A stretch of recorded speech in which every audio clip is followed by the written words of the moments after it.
Dr. Phillips? It's a pleasure to meet you, Old Brenda. Doctor, you made a request to have a particular inmate working with you in the infirmary. Let's get on the table carefully. Clear! Hi, I'm Laura Olney. I'm a journalist. Do you remember what Dr. West did to you? Stay away from him! Who was the guy who was helping you today? Dr. Herbert West. I want to work with you.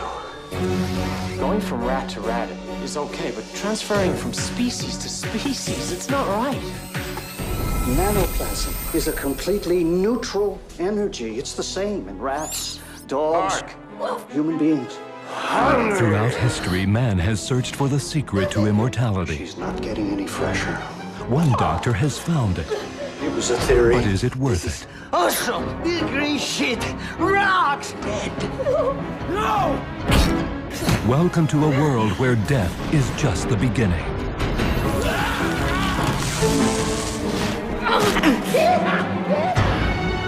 A young doctor with a secret past. A beautiful, ambitious journalist. A sadistic warden. A model prisoner.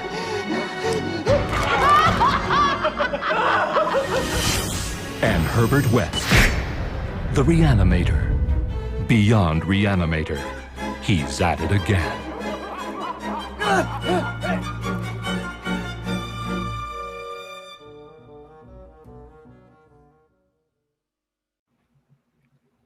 And what's going on, everybody? This is the Gore Podcast. I am, of course, your host, the Fluff Master Supreme, the not so mean, Mr. Big Johnny D. And with me today is my illustrious co-host. You know him as the Dark Lord of Knowledge, Mr. Chad Chrisman. What's up, bitches? And from down south, the Deep Dirty, he is the host with the ghost. You know him as Lord Scuba Steve Vasquez. What's going on, baby?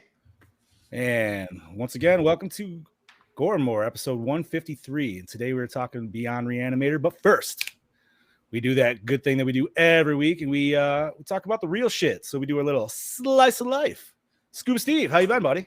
Man, I am doing absolutely wonderful. Let me tell you what I did this weekend, because it was great. So Friday night, I worked, all day at the school, had to work at night at the bar. Got a little bit unsober at the bar, so I was hurting on Saturday. I had a photo shoot I don't want to say bright and early, but it was about 1 o'clock in the afternoon. It was really hot outside. We did a Jason photo shoot, my cousin and I, with my buddy Chris. So we went out to some of the nature trails and, just shot some real quick pictures. Nothing long like all of my other photo shoots have been, where we actually tell a real story or anything. We just I just wanted to suit up. It'd been a while since I suited up, and I suited up, and I immediately noticed, God damn it, I need to get back in the gym and start doing some more work, because, my little Jason belly was sticking out, and I was like, gotta suck it in. I was like, I gotta suck it in. But my buddy Chris took the pictures. They turned out really good. So I was supposed to work Saturday night. And he was like, hey, let's do the Maniac Cop photo shoot, suit up. We'll go downtown and go take some pics. So I was like, you know what? I'm calling into work. Let's do it. So I actually got to wear my Maniac Cop 2 cosplay walking downtown, and it was amazing. People were stopping and what the hell's going on? The reactions were great. There was bums walking around that were like, what the fuck is this dude doing? And I was just having the time of my life, walking with my nightstick, just dragging it up on things. And that was my weekend. I had a great weekend of cosplay and, doing photo shoots and stuff. So it was much needed to do, just because, like I said, it's been a while since I suited up, and it was great to actually get, the Jason and the Cordell cosplays up and going this weekend. And then today I hung out with my grandma, took her, to Walmart. She wanted to go to Walmart, and bought her a little vacuum, because she's 92 and she says she can't sweep no more. The broom's just too much for her. So she wanted a vacuum, which it's not. She was being spoiled and wanted a vacuum. So we bought her a vacuum. And grandmas just need to go and just shop sometimes. Exactly. Way, dude. And it's just, yeah, I get it. Yeah. She wanted to get out of the house. So I got her out of the house, went to go eat, bought her the vacuum, and came home, and Ready to do this thing. What about you, Chat Daddy? Well, let's see. On Thursday, I celebrated my 45th birthday. Happy belated Happy birthday. belated, sir. So I'm getting thank you. I am getting old. So yeah, we celebrated my birthday. Kind of played it low key, just kind of stayed at home, played some video games with the kids, had a little nice steak dinner. That was pretty nice. Ooh, Aside from that, just work. Did a little bit of work on the house on Saturday. The house didn't do anything. And today I had a nice little father-son outing with my son Cameron.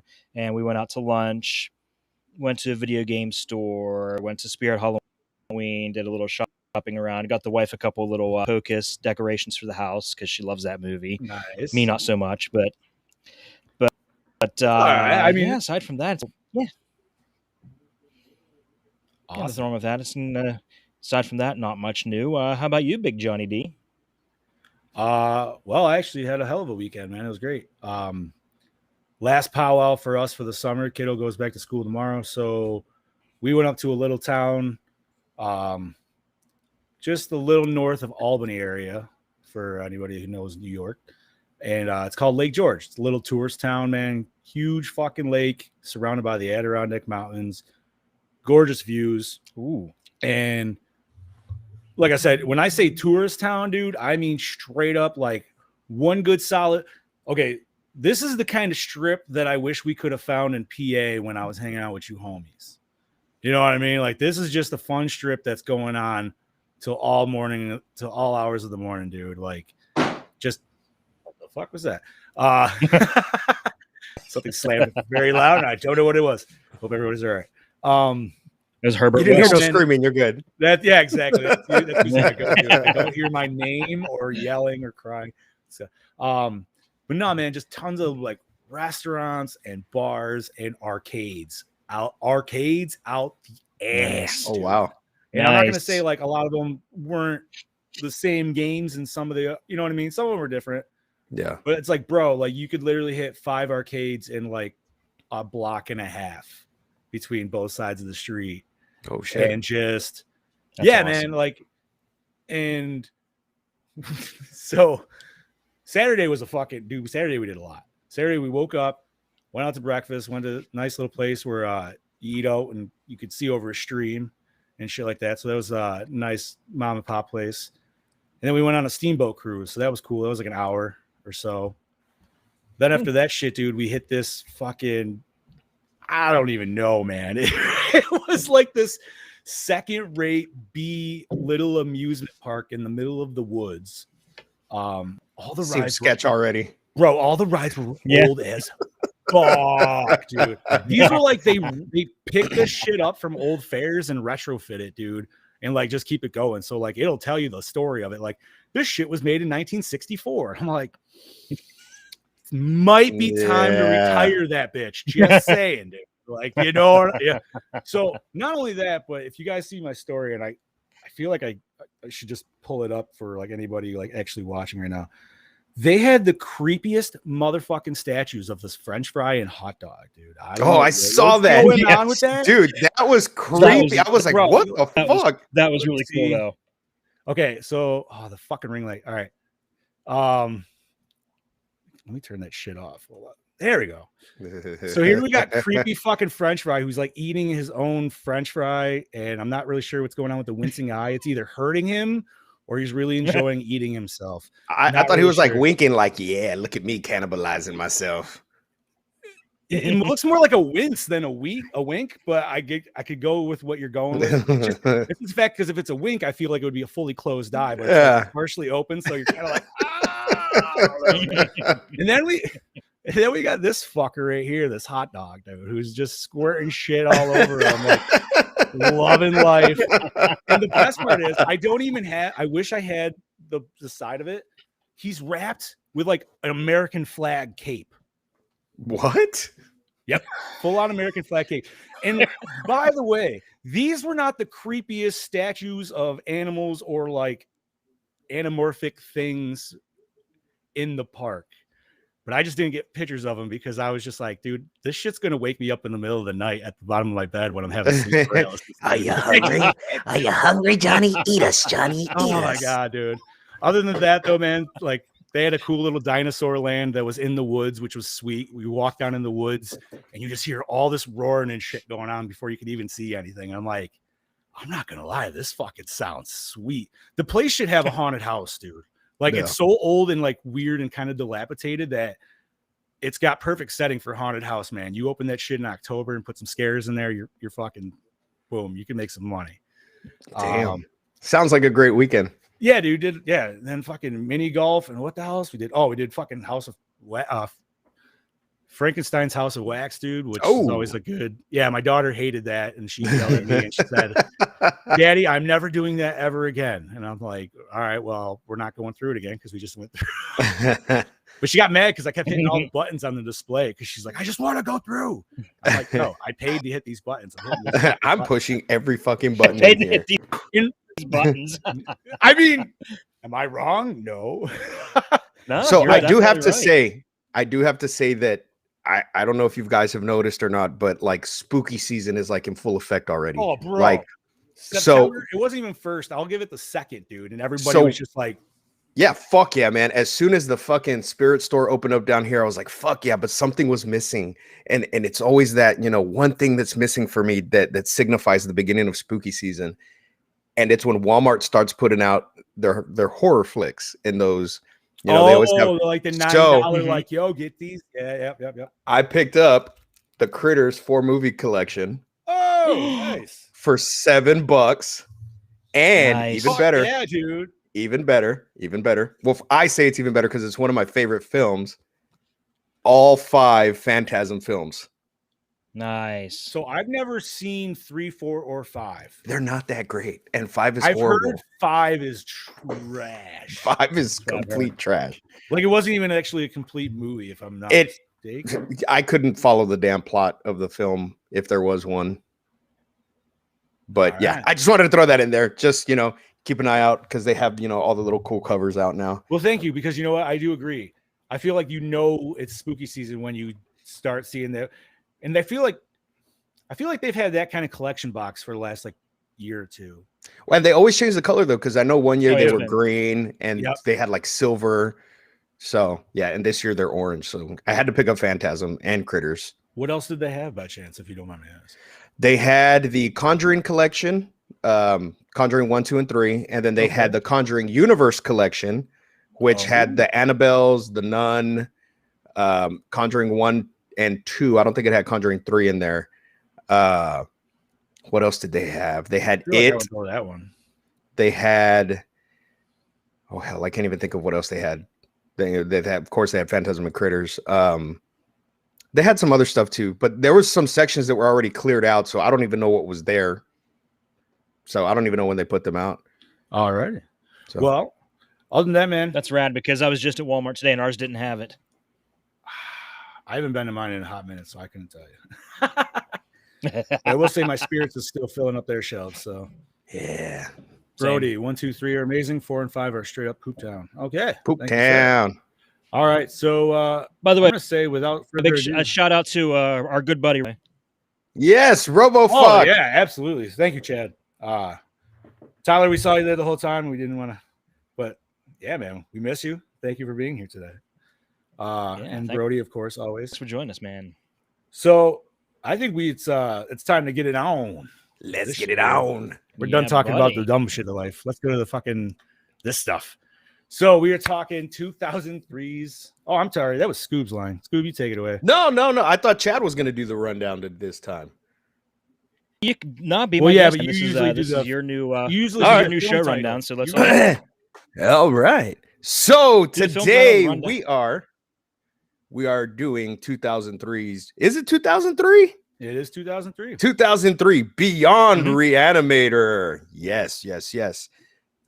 So left to rot in prison for the past 13 years after the blood-drenched events in Re-Animator 1985 and Bride of Re-Animator 1990. The misunderstood virtuoso of mayhem, Dr. Herbert West, finds an unexpected ally in the person of the young medical doctor Howard Phillips. Dr. Phillips discloses that the last experiment of Dr. West killed his sister 13 years ago when he was a boy, and he became fascinated with the possibility of bringing dead people back to life.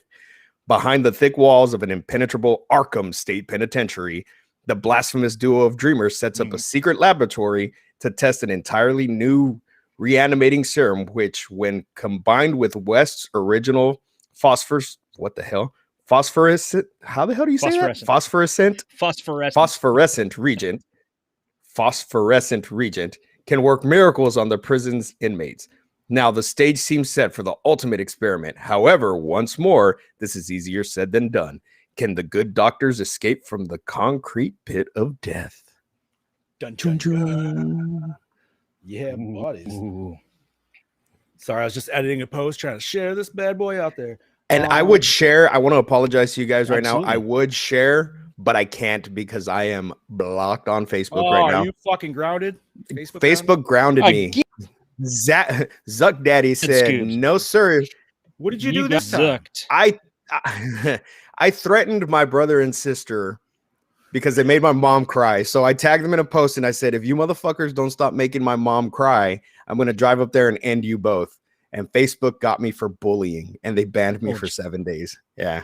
What the fuck, dude? Yeah. So whatever. MySpace would have never done that. I'm not sorry. I'm not sorry. Tom, you don't make my mommy cry. Tom would have never done that, dude. Tom would have agreed with me. Yeah, Tom would have been like, you code that fucker however you want, bud. Exactly. Tom just wanted to be your friend, and we all turned our backs on him. Yeah. You really did, dude. Have you been in MySpace, man? It is not the. I don't even know. I don't even recognize it, dude. It's weird. Well, you can go back and make it the original MySpace. They have a way that you can switch. I know you can go back to your old profile, which I've done a few times because it's like, I don't know. It's weird going back to see like 2007 you. Yes, it's like, fucking weird. It's like, you're like, man, the things I would say to myself back in the good old days when you got to rank your favorite friends. Yes, bro, that was competition, man. That was fierce competition. Because, but how douchebaggy was that? Like, that was like such a douche move. First of all, most dudes, and I'm gonna guess in our situation, if you were a single man at that time, you were definitely using that for your lady friends. And as fucked up as it was, dude, the girls would actually kind of be a little like, you know, I'm in his top 8. Oh my god. Yeah, they would. Yeah. They would work for it sometimes, which is fucking scares me, dude, because it's kind of like that. You know what it is? It's the new nature of like how the challenges are now, like stupid dumb shit, and anyways, back to this good shit. Yes, back to this. Directed by Brian Usna, Bride of Re-Animator and Society, and also Return of the Living Dead 3, which we'll be covering shortly on the show. Written by Jose Manuel Gomez, produced by Brian Usna and Julio Fernandez of REC Film Series. You know, I've never actually watched the REC. Rec's good. I've only seen Quarantine, unfortunately, which wasn't Quarantine. They're pretty much Quarantine. shot the same film. They're literally Quarantine is the copy of it. I know that. But shot for shot, they are pretty much exactly the same film. Yeah. I remember the only thing I honestly truly remember besides like the dude originally walking out on that was the beating of the camera, which made me very happy because I've always wanted that in a cam film, and I finally use the fucking camera as a weapon.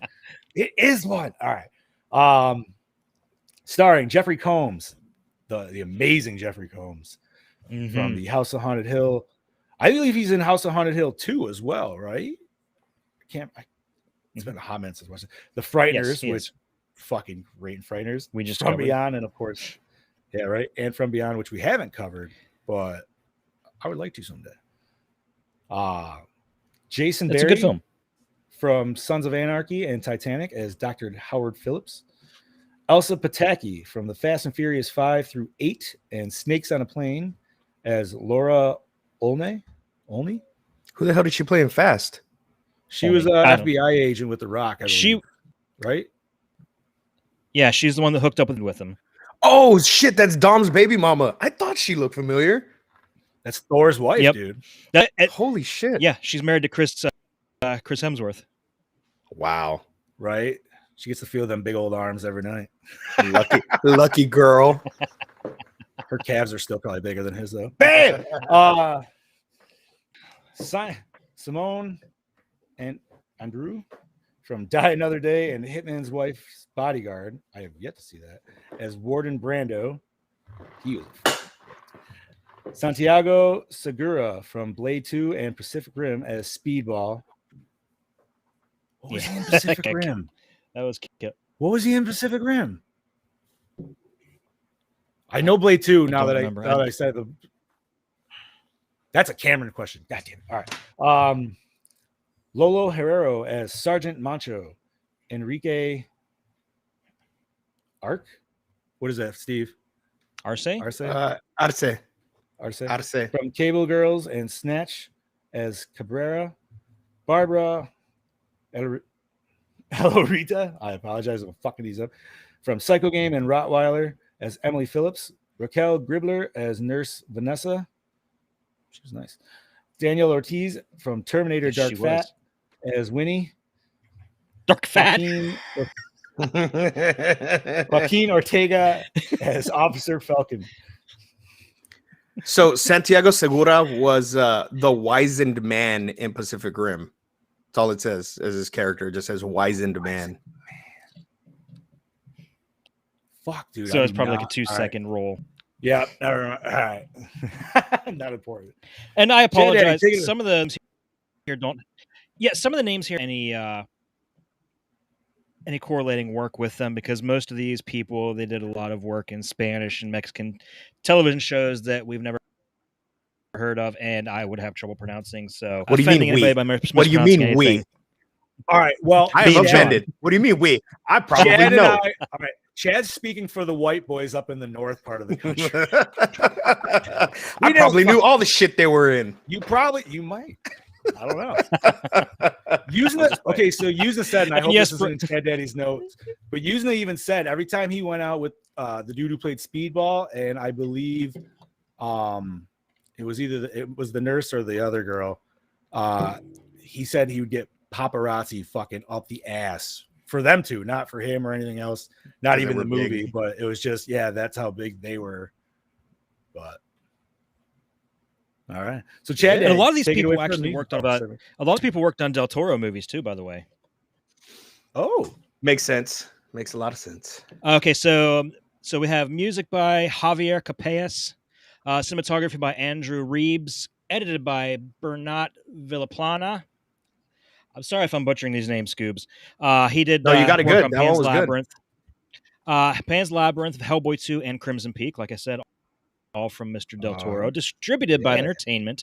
Run time of 95 midgets. Budget of $3 million. Grossed only about $300,000. It had a very, very limited theatrical release. It was mostly, as a matter of fact, like me and TJ discussed before, it had its U.S. premiere on the Sci-Fi Channel. Oh, yes, and yes, Brody, it does sound like we're doing another reality. Right, dude? There was definitely some fucking, oh man, especially in the later episodes. So the reason this was on Sci-Fi was literally because it was the film company itself, I believe, right? Mm-hmm. Because it was, like that's how it was able to get made, because they were like, yeah, we'll totally give you the money to do it, but you got to use all our actors and shit and film it down here. So unfortunately, while it was awesome that it got made, it also kind of hindered it at the same time. It's kind of fucked up. Like, I don't know. That's what at least Yuzna said in it. Yeah. Filming there had its advantages and disadvantages for sure. Correct. Definitely one of the better films to be on Sci-Fi. That I could agree with. Oh, like I did not watch it on Sci-Fi Channel. This was my first watch. So, but I imagine obviously it was definitely toned down. It was 2000. Yeah. Of the movie, basically. Yeah, because we definitely had some sweet gore and some titties in this film, so can't imagine they went full out. Okay, I'm going to refresh real quick because a little bit. I will be right back, guys. Alrighty. So while we are waiting for the Chad Dadrick to come back, are you going to read it? The boss's breakdown. So first and foremost, I keep going to the fucking Project Louder chat, not the fucking with the boss man. All right, let me get the Chad Daddy back in here. Right. Sorry, everybody, but this is the shit show. Chad Daddy is back. Yeah. So and I explained before in the chat that this won't be like this for much longer. Once we move into the house, I'm going to actually hardwire it into the computer. I'll have my own little Fuck yeah. little setup, so it should be all right after that.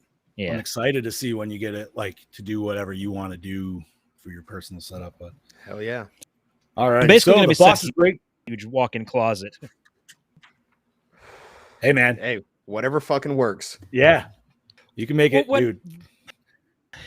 This Is it originally under was the going to be stairs? sold, and my father-in-law. No, it's actually a bedroom closet, but it's like and it goes like this way and then that way. It's in this really cool L shape, but it's way more closet than we need. Nice. So it'll have this really cool look. Okay. So for the boss's breakdown, I am going to read it out. Unfortunately, didn't get time to make a video, but he did send a lengthy review. Well, I say lengthy, but I don't read a lot, so I'll fully. So from the boss man himself, Beyond Re-Animator. As most of you know, I am a massive fan of the work of one Brian Usna, and this film is no exception. Beyond Re-Animator was made 14 years after the previous film, but seems to pick up right where they left us, seemingly in a good old spot. Meanwhile, a good old meanwhile elsewhere moment. Not sure what that means, but we'll go with it. It's clear that Arkham is somewhere in South America at this time, as every set piece screams it. This film has some of the most unique shots of any of the Usna's films. The framing of inside the jail cells and hallways is tight and claustrophobic, especially what you would want from this kind of setting. The gore is straight on par with other films, even though I watched this for the first time on the Sci-Fi Channel as a kid. It still brings the goo and buckets of blood.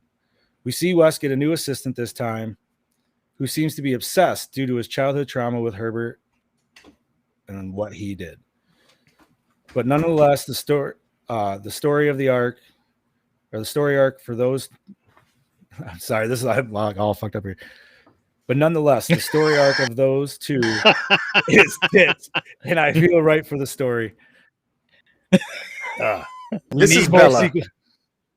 What's that? Nice. Oh, shit. Fucking Steve. For you audio listeners out there, Steve's got a good old a ratty fan, rat buddy. we'll say, making an acquaintance. But nonetheless, the story arc, those two is tits, and it feels right for the story. We need more sequels like this in horror, especially with the Poop Town cinema coming on its own today. It is not the masterpiece that is Re-Animator, and I would agree with that. But maybe this film, but this film easily stands on its own and as a memorable entry into the franchise and just an overall good horror film. I would have to say that I give Beyond Re-Animator a solid score of 3.5 out of 5. So that is from our beloved boss man. Thank you, boss man. I apologize for butchering that. But we did our best. And from that, I will lead to the rabbit in the room. We are 3 men today, not 4. Our beloved Bobby couldn't make it in, but he did send us a review. Good evening, Gore Hounds. This is your Toy Machine Bobby and Mo, and unfortunately I'm not able to join the boys physically tonight to talk about our Beyond Re-Animator movie review. This was my first time viewing the film. It was fun. I also felt to be the most human of the 3. If I had more time, I'd explain, but it didn't feel too over the top, but it felt just right and everything. I loved the effects, and Herbert West was, of course, played great, again, by Jeffrey Combs. This movie was wonderful to watch. I gave it a solid 4.0. I do wish there was a little more reanimating of bodies, as we saw in like the second one, but at the same time, it still kept with it. I call it the human portion of the movie. I guess that's a weird thing to say, but it was really, really good. I enjoyed it. Probably one of my favorite scenes is when we see the bald guy lose his shit after he gets injected. I enjoyed that very much. And then for, let's see, most attractive woman, I'd say have to say the brunette woman who gets bitten in her nipple. Oh yeah, by the same nurse. man. Favorite Poor character, kitty. definitely Jeffrey Combs. for Hello, sure. nurse. I love the fact that it's set in a prison, and yet he can Animaniacs. still wreak havoc. Like, it's not every day that happens. That's cool. I enjoyed that very much for this movie. And then I would have to say for male, Jeffrey Combs. He does this character very well. I'm so happy they did a third. I would like to see him do it again. And then the premise, I loved it. He got out, and like I said, this could set up a whole nother movie, and I would love to see it. So, but this was a great movie. Enjoy the review with these guys, and I'll catch you all next week. Talk to you later. Bye. Thank you, Mr. Ramona. Yeah. Thank you, brother. All right, so we got to remember that Bobby gave it a 4. All right. It's easy to I had to remember, put my yeah. little friend away because my other little friend here decided she wanted to come and play, and I don't think that would have ended well. Hello there. So, gentlemen, let's discuss. This is my first time viewing it. I don't know about you. It was my first time watching it too, and Same. Okay. from the get-go, I loved it. There was nothing I did not like about this film, and we review a lot of movies, and it's so great that we finally have a better movie that we reviewed. I would say it was fun. The way it was filmed was great. It gave, and it, of course, it's Brian Usna. So when I first started watching it, it gave me that Return of the Living Dead 3 kind of vibes to it, with the unkillable, zombies or whatever, reanimated corpses. And there's a lot of similarities, I think, between some of the characters also and the way that they were portrayed in this and Return of the Living Dead. The female aspect of it, with the female coming back to life. I love this film. I don't know what else to say, man. I just, it was a good, fun film to watch. I agree. I really enjoyed it. Excuse me. It felt a lot more like the first film than it felt like Bride of Re-Animator to me. So I think yes. Well, sorry, my throat and that's got probably because they little literally scratchy. go back to the legit, like the formula from the first one. You know what I mean? New inspiring doctor, just getting like absorbed in by Herbert's like just overall persona, and yeah. And I liked his and the way I he liked was his just assistant. obsessed. What's that? His assistant? What were you saying, Chad? Yeah, I was starting to say I like his assistant in this a lot more than I liked the one in the previous two. Was his name Dr. Kane or something? Dan, I think it was Dan Kane. Yeah, yeah. He was kind of. I've always thought Dan Kane was kind of douchey in those first two movies, so I didn't mind seeing him get somebody that was more into what Herbert West was doing. Like, well, he had more motive, right? To be. Well, yeah, he had more motive, but for me, his motive was kind of weird. Like, he knew that one of Herbert's creations killed his sister, and he still wanted to work with Herbert. That for me was kind of off, because if I knew somebody was responsible for my sister's death, I don't think I could work with that guy. It would be more of a revenge film than anything. I thought it was going to be. That's what I thought initially. Too.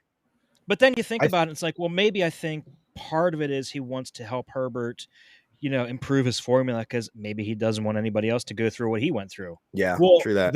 And if you thought about it, like if he did perfect the formula, if his sister even died, they could have brought her sister back. Yeah. Then, so I think it's also just part of the obsession that Herbert West just gives out to anybody surrounding him.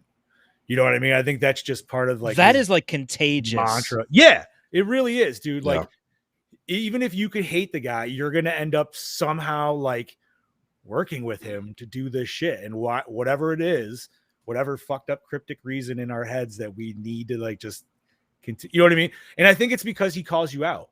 He's like, listen. He's like, are you in this for actual science, or are you just here to be a bitch? Like, you know what I mean? And like everybody's just like, damn it, dude, he called me a pussy. All right. Like he's very manipulative. He really manipulates people into helping him too. And then he manipulates his way out of it, like at the end of this movie. Correct. Now, Brody has a very good point here. Yes. I put this up because Brody, you have a nail on the head, I want to say here. And Yeah. Brody's comment is, I swear that the new doctor tried to get down and dirty with his sister. He was too touchy-feely with her in all the wrong places. And not only do we get this in the beginning, but we get all like alludes to this at the end as well, in the end fight scene. With a lot of just, dude, it's just a lot of face riding, bro. Like we're just doing mustache rides all fucking day, but we're for some reason doing it with our sister. And Yeah, that was very off. Yeah, that's Very off because his head was just between her legs, and he was all happy-go-lucky, and Now- she was just as happy. I will give. I was talking to Chad Daddy before we went live, and I'll say it again. But like at least with this series, I feel like you always know you're going to get some weird, sick, perverse bullshit. Yeah, true that. Yeah. True that. And for some reason, I still went in blind as a bat, not even like thinking like, oh yeah, that, I don't know, maybe they're over that shit. Nope. Nope.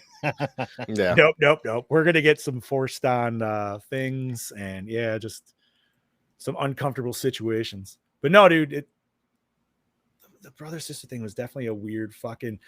Okay, Because even doesn't he say you remind me of my sister, and then he bangs the chick? Boom. Thank you. And then and he calls her by her his sister's name. Yes. Eh. Oh no, this movie is ruined for me. Ruined. This was Joe Dirt, dude, but just without the overly comedic shit. You're Like, my dead come on, sister. Paul, You're my not dead sister. You're my sister. You're my sister. No. Oh shit. Oh, god damn it, Brody. Yeah. 100%. He was having dirty thought. Maybe she was a stepsis. We don't know. I don't think she was. Maybe this is where Step Bro came from. No, man. This was way prime. This was 2003. This was prime, just straight up MILF territory. This was Bang Bus when it first came out, and MILF. Like, so you're saying there's a pretty good chance he helped her get unstuck from the dryer at some point. Yes. It's possible. I mean, I feel like that's still a newer like trope, but yeah, that's a fucking stupid trope right there. Help! I'm stuck under this glass table that I can easily move. That's 30 pounds. Oh no! I mean, I guess whatever reason you got to have. Fuck. Hurry up before mom and dad get home. No. No. Problem is younger kids are not. Some of them are not going to realize that that's fake shit. But they're gonna try real shit, and that shit's not gonna be good. And we're gonna have a bunch of fucking pig mutant kids running around in 2 generations. And that is how the idiocracy. That's idiocracy. Yeah, exactly. Because Pornhub was like, "Hey, man." Okay. So I think it's time to make a public service announcement. Kids, don't fuck your siblings. Yeah, do not step or adopted. Just don't do it, man. Just don't do it. Don't. Yeah. And Well, figure out your family tree before you go anywhere. Honestly, like make sure you know. What if your parents were just dating at the time, and then you hooked up with her, and then later on she became your stepsister? Okay, in theory, so I actually know a theory. dude that's happened to. That does, yeah. I think, yeah. Oh, okay. Not even that. All right. So I know 2 dudes that's happened to. And the first guy I was talking about after the fact continued. I'm sorry if you're watching, Mom. I'm sorry if you're watching. Shit happens, dude. Whatever. You don't leave 2 16-year-olds alone. That's all I'm saying. You know what the worst part is? Or not even the worst part. You know, I'm just gonna say it. I bet she initiated. She did. Mm-hmm. You know what? I know we as dudes are dirty, but I will say straight up, and I don't give a shit. I might get called out for this, but the only reason we always get in trouble is because of women. I was fine and dandy sitting there watching Codename Kids Next Door, and that's all I got to say about that. Great. I hope it was the Dragon Ball Z episode, dude. Just randomly enough. It was not. It was not. Oh, fuck, man. So, I mean, what else to say about this movie, dude? It's like it didn't have the production value of the first 2. I feel like that should be a given right off the bat for anybody that hasn't seen that. So, it's definitely a cheaper of a budget, but I feel like it delivers on all fronts for what Re-Animator needs to. Although I'm not sure what Bobby is talking about as far as there were few reanimated corpses. Yeah, because there was a lot of reanimated corpses. So I Well, yeah, but it wasn't until the end of the movie where we got a lot of reanimated corpses, and then we didn't really see them do much. I mean, I feel like that's kind of like the first one. You don't get them until they're all in the morgue at the end. Yeah. But I will say, and I could be wrong on the whole Bobby's human aspect of it, but this has a less to do with more of the ancient cryptic lore that like the first two movies had to do with. Yeah. With going with the whole like old ones direction and like that whole oh my god, I'm brain fart on the fucking writer. Come on, gentlemen. Cthulhu and all that good shit. Lovecraft. Lovecraftian. Thank you. Jesus fuck. I don't know why. I apologize, everybody. But yeah, like I feel like it didn't have as much as the Lovecraftian horror as like maybe like the first one, or even the second one. Well, and I think that's because they kept the story going, so we really didn't need that because if you're a fan of the series, I mean, right, even if you had never seen a Re-Animator film beforehand, even if you watch this one, you're still going to want to go back and watch the other ones. So I think, and then you get the history of it, and you're like, okay, cool. I get why they didn't go back and explain any of this because they already did it.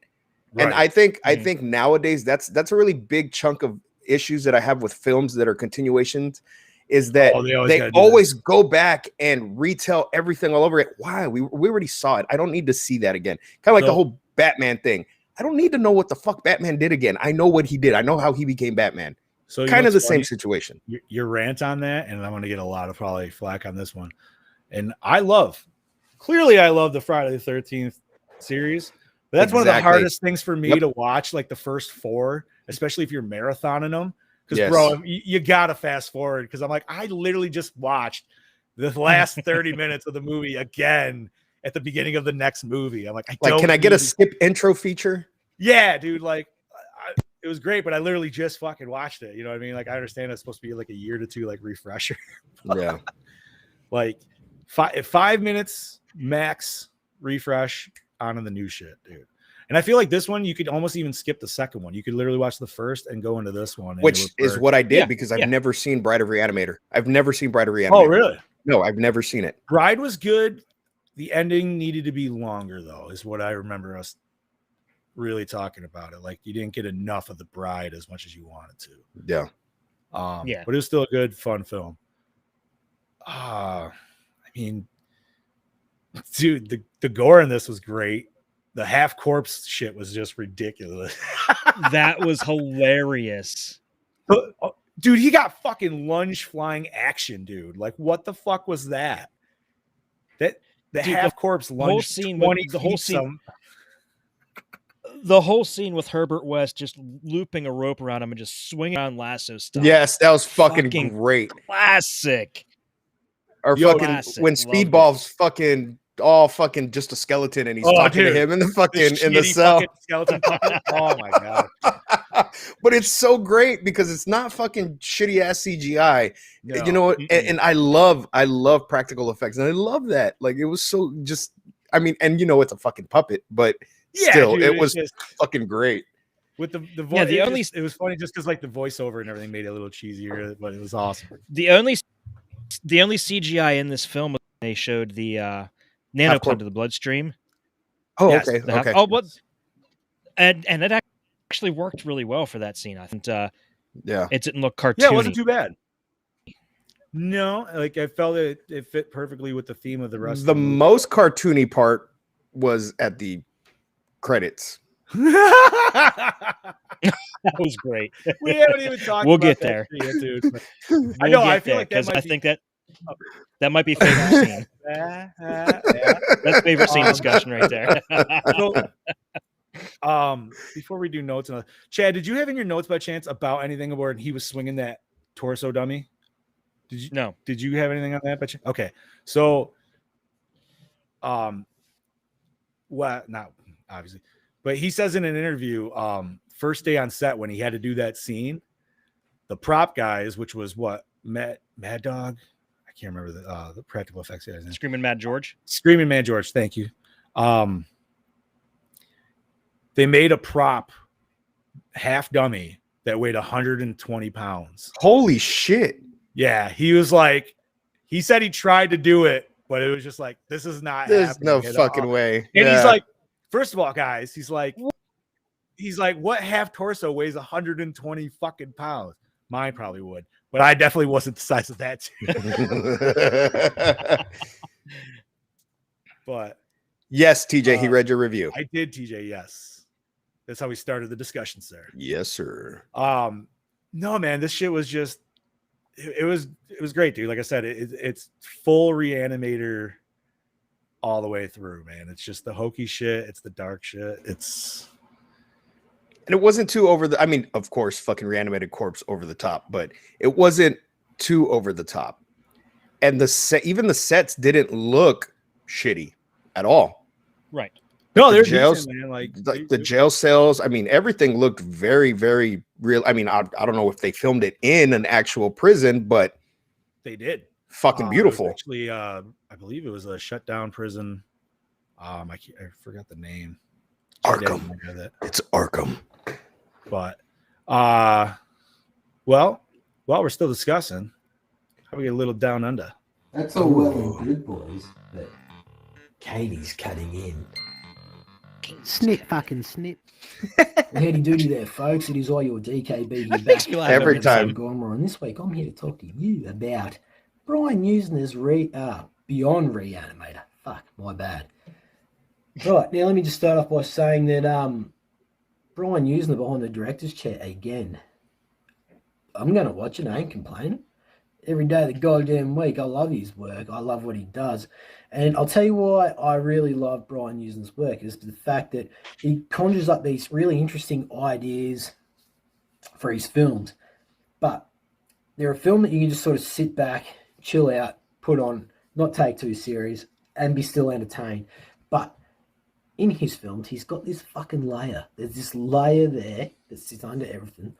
And you know that it's there, and you know if you elaborated on it a little bit more, it could be an extremely intriguing and interesting film. Up there with some of the A horror movies, whatever the fuck you want to call it. But I think that's just for him to let you know that it's there. And you and more so you just enjoy yourself watching these films. But yeah, there's just something about his films that I find really intriguing. So anyway, to move on to this film as well, I think he does bringing Screaming Mad George in to do the practical effects. I mean, you're always going to get what you want in the violence department with that motherfucker. Gives me that very tasty shit that I love every day of the week, seasoned with a little bit of that body horror on top. You know, I'll just eat that shit up fucking every day. And yeah, I mean, it's exquisite to fucking watch. Yeah, it's entertaining, it's funny, it brings this comedic element to it because it's so over the top, and I think that's what he does best. The acting of Jeffrey Combs, it was good to see him come back after all these years and portray his role as Herbert West. Sorry, had a bit of a stroke. Yeah, Herbert West in this film, I mean, it's actually, I love watching Herbert West say his little monologues that are very clever, short and witty. You know, they just really drive home his performance, and you can't take your eyes off the screen every time he does this. And I fucking love that. It's interesting, especially with his character and his character development throughout the 3 films. What else? There's actually a very interesting story behind this. I guess Chad will elaborate on it a little bit in his notes. Basically how Usner got the money for this film. And yeah, you can definitely tell that it was filmed in another country, and the production design was basically just an old prison overseas, and you can definitely tell, but it still looks great for the film. I think it was done very well on a short budget. But yeah, so anyway, this week I'm going to give it a Gore score of, I was going to say 2.8, but I'll round it up to a 3 because I will say I was fucking entertained. So, especially after the last 2 weeks. Anyway, I shall catch you next week. And my sentiments exactly. I love the wink. Thank you, Brody. That's great. Shit. Oh, Jesus, fuck. Love it. Oh, my goodness. So, Chad Daddy, shall we take a peek behind the curtains? I'll tell you what I found. And I couldn't find a whole lot this morning when I was looking, and I didn't really have a whole lot of time trying to get ready to take my son, out on our little father-son day. So I'll give you what I have, and I apologize if it's not up to my usual par. This is the only installment of the Re-Animator film in the United States. It was entirely shot in Spain. Oh, Spain. España. Spain. Ah. Yeah, so that explains, all the people that worked with Del Toro. He's from Spain. Films most of his films there. Jason's character is named Howard Phillips. The movie is based on a story by H.P. Lovecraft, whose full name is Howard Phillips Lovecraft. So the last name is Elsa Pataki's character is Olney, which is the last name of the main character in Lovecraft's story, The Strange High House in the Mist, which is not a story I'm familiar with. I can't say I've ever heard that title myself, but all right. This is the only film in the series not to feature Bruce Abbott as Herbert West's assistant Dan Kane, and like I said, I think it kind of helps the movie a little bit. I don't know. I just didn't. You know what? Really I'd agree. like... You don't need a third movie with with him. There's no reason for him to be in it. You know what I mean? Like, no. Unless you had the West is in case prison, reason that they send these two guys. I mean, you don't think they'd send the same two guys to prison together? Well, no. He mentioned that Dan was the guy from the state that turned him in. So, like, yeah, you know what I mean? Yeah, like, he did. At least you know what happened. Yeah, he said his last. Yeah, that is true. This was fantastic fact production after Faust in 2000, Dagon 2001, Arachnid also in 2001, and Darkness in 2002. It was followed by Roma, The Werewolf Hunt in 2004, Rottweiler also in 2004, The Nun and Beneath Still Waters also in 2005. Fantastic Factory closed in 2004, failing in its attempt to create the first Spanish cinema company specialized in genre movies. So they kind of shot themselves in the foot trying to be a specialist there. All right. This is the only part of the Re-Animator trilogy in which Herb clearly survives in the end. That's true. It's usually questionable. Yeah. I forgot about that. This is a clear, like, because in the first one, he walked end with. What was the first one? Was that he got strangled by the intestine? Yes. Yeah. Thank you. Okay. I don't remember what happened in the second one though, and that's the one I've seen most recently too. Of the two, same. Oh shit! I can't. I just remember the whole bride scene. I just don't remember I know. Probably Boss Man would. Yeah, and she just basically falls. Yeah, just apart. You're right. Like rejection. She reanimates, and then like she lasts for like 5 seconds. They're like, oh, and then bam. Yeah. Yeah. It's very short. Yeah, it was really anticlimactic. The rest of the film was fantastic, though. The U.S. premiere of the film, other than the isolated festival screenings, was on the Sci-Fi Channel, which heavily trimmed the gore and the sex. Several scenes were cut out entirely. I bet. And that would definitely, like, I feel, hinder the film for sure, because you need the other shit for this movie. You know what I mean? It's a Re-Animator movie. Yeah. It calls for it. The U.S. DVD release of the film is slight, about 30 seconds total compared to some Region 2 releases. Some of the cuts include when Speedball ODs on the reagent, he sits up and his eyeball pops out.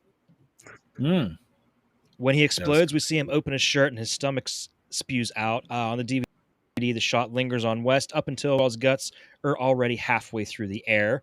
And when Dr. Phillips is battling Laura, a few of the shots where he starts hacking at her neck are trimmed. So it's just weird little shots. Little bit of shots of violence that were cut. I'm not gonna lie, I feel like the copy I watched had that extended like gut scene. Well, there's two versions, or there was like when I looked it up on Amazon Prime, there was like 4 different versions, and only one of them was like 97 minutes long, and all the rest were 96 minutes or something like that. But it was like one minute longer than the other ones. The unrated version was I watched it on Tubi. And it definitely had those scenes in it. Oh yeah. Oh yeah. All right. Okay, so 2 unproduced sequels were Island of Re-Animator and Island of Dr. Moreau style story, which for some reason is what I thought Bride of Re-Animator was going to be. I don't know why. I just had it in my head Right? that's I just thought that's what it was going to be, and then I saw it and it was got completely different. I just thought Bride of Re-Animator was just going to be Herbert West living alone on an island, just making monsters, and it's just I don't know where I got that idea in my head. And I'm that not was gonna actually lie, one of the I haven't read it, but is that anything to do with the Re-Animator versus Evil Dead comic? No.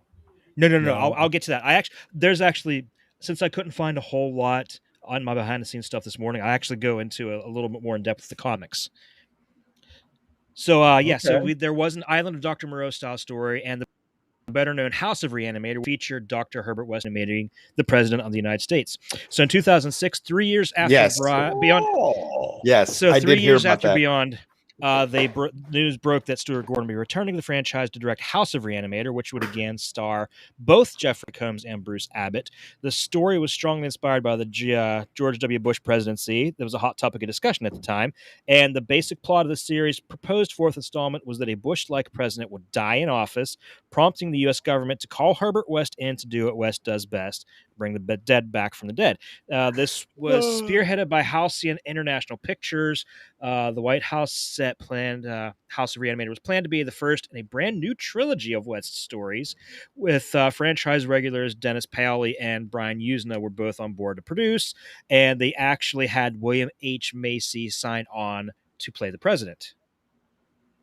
I did read that. So when I watched the film, because I watched it last week and then I watched it again today, I went online just to see what I could find, and I did read about the canceled sequel that would have been essentially them reanimating George W. Bush.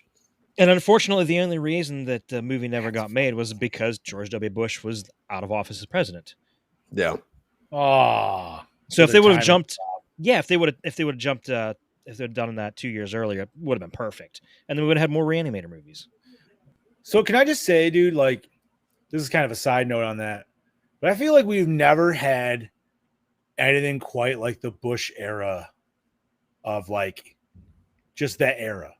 And I only say that because, dude, how many President Bush shows were there that were comedy shows? There's at least That's My Bush. That's My Bush was fantastic. That's My Bush was fucking hilarious. It was so funny. Oh, and Little Bush was good too. I don't know if you guys ever watched that. That was I never saw that one. All I remember is there was an episode where Bill Clinton was having a birthday party, but he was having a rainbow party. And he kept oh yes. Oh, dude, that shit was fun. But it's like, bro, we have never had that since Bush. You know what I mean? Like, why not? Because the world got serious. It did. Dude, I wonder where you could find That's My Bush. I'm sure you could find. I'll look it up. I'll look it up now. And That's My Bush. Oh my god. Oh my god, that was from the South Park guys. I just realized that. You don't remember that? Yeah, I do remember that now. And the dude who played the dude who played Bush, man, he looked fucking great too. Oh, and a side note to the side note. I was on Hulu last night just looking through different shit to watch, and I found the original British version of Whose Line Is It Anyway? Really? Have either of you guys ever watched that when it was back on the Comedy Central days? I've only watched Comedy Central, yeah. Wait, British? Oh, no, I watched the Canadian one. No, the British with Clive Anderson, the host. Oh, no. I've never seen that. It still had like Ryan Stiles, Greg Proops, some of the American actors. It was British? I thought that was Canadian. The I original thought it was was filmed British. in Canada, but they had the British. Because then it was British, buddy. Really? All right. Mm-hmm. No, I used to watch the older one. Dude, the older ones are pretty good, man. Some of them, not all of them, but some of them are. I watched a few last night and was laughing my ass off. So just to let you know, and anybody else that's potentially interested, you can get That's My Bush, the definitive collection, for $10.63 on Amazon. On Amazon. Yeah, you can't stream it. You can't stream it anywhere. Dude, look at that. People that bought this also bought Basketball and Orgasmo. Well, they're my friends. I can't imagine they why. have great taste. Right? Oh my god, Basketball. those Great movie. Basketball was so funny. Right? It does not get the love it deserves. It's a bag of Marlon Brando's body fat. And you can get Lil Bush for $22.94 on DVD. Lil Bush, dude. Full Bush era. But I think that would have been a great Re-Animator sequel. I mean, any Re-Animator sequel would have been great. I love. Did you guys watch Castle Freak, the remake? I have yet to. No. I have not. Oh my god, I can't say shit. Then you guys. I know what you're talking about. I know Combs is in the original Castle Freak, right? I believe. Was he? I think. No, wait, hold on. I got his IMDb up here because I was going to tell you about he's done a lot of voice work. Like he's voiced Ratchet, the Transformer, a lot of times. Oh shit! Yo, I didn't even know that. Look, just he's look how done many like Star Trek characters that motherfucker's been, dude. It's like 6 or 7. It's ridiculous. Okay, what year did Castle Freak come out? Was it like 93? 95. 95.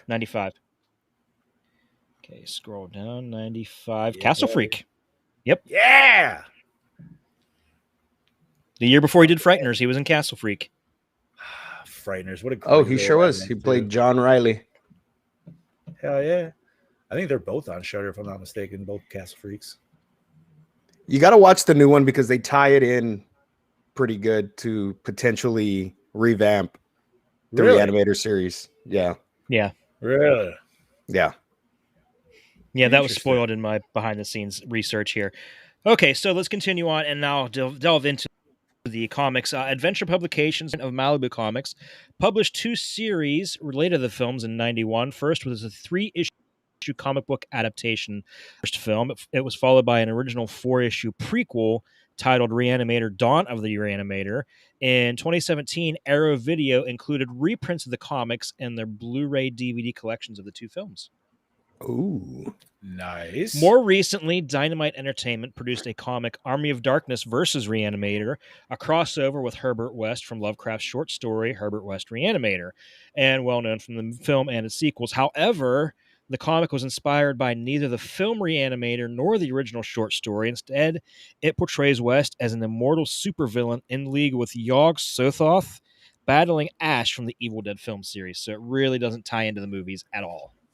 Who's that second dude you mentioned? That name does not sound familiar at all. Yog-Sothoth. I think that's a demon or something. It's a Lovecraftian demon. Okay, yeah. Thank you very much. I have some of the issues. I've never read them. I picked them up at my local comic shop just because it was fucking Ash. So the only crossover ones I got is Marvel Zombies versus Army of Darkness, dude. Yeah. I like how Dr. Doom is like the savior at the end. And I was like, you know what, man, Dr. Doom should be the savior, dude. Like he's not necessarily a dick. The most disappointing part of that crossover was it teased a Marvel Werewolves that we never got. Yeah, and we never fucking get Marvel Werewolves. What the fuck, dude? Well, with the multiverse now, maybe we'll get it in a what if. Maybe. Dude, don't get me on that, man. I was just watching Spider-Man Far From Home today just because I'm so jazzed up for December. But I was just having brainstorms and thoughts. John, have you started watching What If yet? I did. So I've seen. This Wednesday. I've seen the first 2 episodes. Episode 4 is super dark. I heard that's the one with Ant-Man. No, yeah, no. Well, no. OG Ant-Man, right? This is the Doctor Strange one. The Doctor Strange episode. Oh, okay. It's even more dark. Yeah. The Ant-Man one was dark. The Ant-Man one was dark, but the Doctor Strange one. So Ant-Man was 3. Ant-Man is 3. That's 3. The next one. Yeah. Okay. Sweet. I've been juggling that in Titans. So that one's hard. And then also I picked up my Mortal Kombat. What's Wednesday? Wednesdays, we finally get Marvel Zombies. Oh, that's gonna be a good what? One. Wait, Yes, like sir. an actual what if or a series? What if? No, what if? It's a what if episode of Marvel Zombies. So I wonder if they're actually going to go with like the legit comic story to where like they meet up with Galactus, or they're going to go with like the offshoot ones. I don't know because I would. The Galactus I think that was like a 5-parter. Like that was the OG one, but I'm thinking they're going to go with the Avengers, with the Ant-Man story, basically from this one, how the Avengers were already dead. I think it'll tie into that. And it'll just bring those dead Avengers back as zombies somehow. Right. However, nice. I don't know. No, the what ifs are cool, man. I like them a lot. I didn't know how I was going to feel on the animation type, but dude, like honestly, like 2 seconds into it, I was like, all right, I can get into this, dude. It's Marvel. It's written well. I thought the same, yeah. Yeah, it's really well written, and it was nice to hear Chadwick Boseman again. I thought that was cool. Oh, dude, I I thought got they were really good. I got so choked up at the end with the Oh, I did dedication too, film. man. Absolutely. And I also laughed my ass off when fucking Thanos just came up and he was just the bar buddy. I was not expecting that. What the fuck ever. Good guy Thanos was hilarious. Oh, dude, it was top notch. I loved it. Because I saw a meme and I didn't know what it was, and then it was from that, but it was just like boss when you fight him, and then it was like boss when you unlock him. And just that, dude. It's like, yeah, that's about right. Yep. Fucking A, dude. Okay, what else you got, continuing on. Daddy? Herbert West makes a guest appearance in Devil's Due publishing series Hack Slash in 15 to 17, a crossover called Hack Slash versus Re-Animator, where the father of the main heroine, Cassie Hack, is an assistant to Herbert. During one of his experiments, he reanimates her mother, the lunch lady, who almost starts a killing spree. However, with Cassie's help, he destroys the lunch lady and eventually disappears from Cassie and Vlad's sight. It is hinted that the government is now interested in his work, which kind of leads into the House of Re-Animator that we never got. Damn. Dude, the House of Re-Animator sounds awesome, man. Like, I really wish we got that. Man, if that movie never gets made, they should at least make it into a something. They should do it now, but with Trump. That'd be great. Dude, you don't even any need president. I was gonna say Any you don't president. even need a specific president. It just be the Do it. president. You know what I mean? Like, I Do it with understand they Biden. want He's but- practically dead anyway. He's practically. I'm yeah, not, but then the joke would be not like, advocating is there any real reason? I am to not bring- advocating any violence against the president at all. I'm just saying that he's don't up ban there us in out. years. He's But up I mean, there if in you think years. about That's it, all they I'm saying. could do some pretty cool shit with a movie could. and make it kind of creepy now with the whole vaccine thing, and maybe Herbert had something to do with it. You know what I mean? Bro. Yeah. If you had Herbert like tampering with vaccines, like Yes. the agent and all, like, whoo, that'd be a fucking. Call us, Yuzna. Call us. I feel like, yeah, that's like getting into some Carpenter shit right there at the same time. Yeah, dude. buddy. Or not Carpenter, Romero, actually. Well, yeah, Carpenter too, I guess, a little bit. We could get some Carpenter in there. A little bit of Right. I mean, he's definitely his guy, his, yeah. political rants and shit. But what else we got, Chad Daddy? That's all I got. Does anybody else have any more behind the scenes shit they'd like to add? I do not. I was looking in there. I really couldn't find anything that you didn't just touch base on. Yeah, besides, like I said, the extra body poundage and stuff, like that was just in a little bit of an interview that happened. I believe I caught all that on YouTube. That's, like just, nice that's little, still just 30 so minute weird. block. A half torso weighing 120 pounds. 120 pounds. And like in high school, I only weighed a little bit more than that. Like full body. Well, not only that, but like Combs has got to be. I don't see Combs pushing 200 pounds. He just doesn't look like that big of a dude. You know what I mean? And like to swing that to scale, like, well, we don't know. Look at fucking Tom Arnold. I thought Tom Arnold was tiny. See, I never thought Tom Son of a Arnold was bitch is tiny, bigger than though. me, dude. I thought he was short. I thought he was a short, fat man, and he is not. I'm going off of Roseanne, and John Goodman's a tall motherfucker. John Goodman's like 6'4". Right. Yeah. So you got to figure like Arnold was always standing almost right up with him. So I don't know. True. But dude, every time I think of Tom Arnold, though, all I can think of is Chris Farley portraying Tom Arnold. It's just not like if you don't know the skit I'm talking about, go look for that shit on YouTube, dude. Kiss my butt. You'll remember. This is our butt. No, nothing. Oh, I don't remember that. I don't remember it. It's old SNL, dude. So if it wasn't your thing, I definitely get that. See, all I remember is this goofy SNL skit where it was the real Tom Arnold and it was him, coming up with his whole stage name. It was him, Roseanne, and Dana Carvey. Dana Carvey was playing his agent. It was just this really dumb, stupid. I've seen skit, that but one, dude. It was old school. I love some of the older ones, dude. Like late 80s to early 90s was fucking phenomenal. Yeah, with Dana Carvey and Dennis Miller doing the Weekend Update. Oh yes, that was great.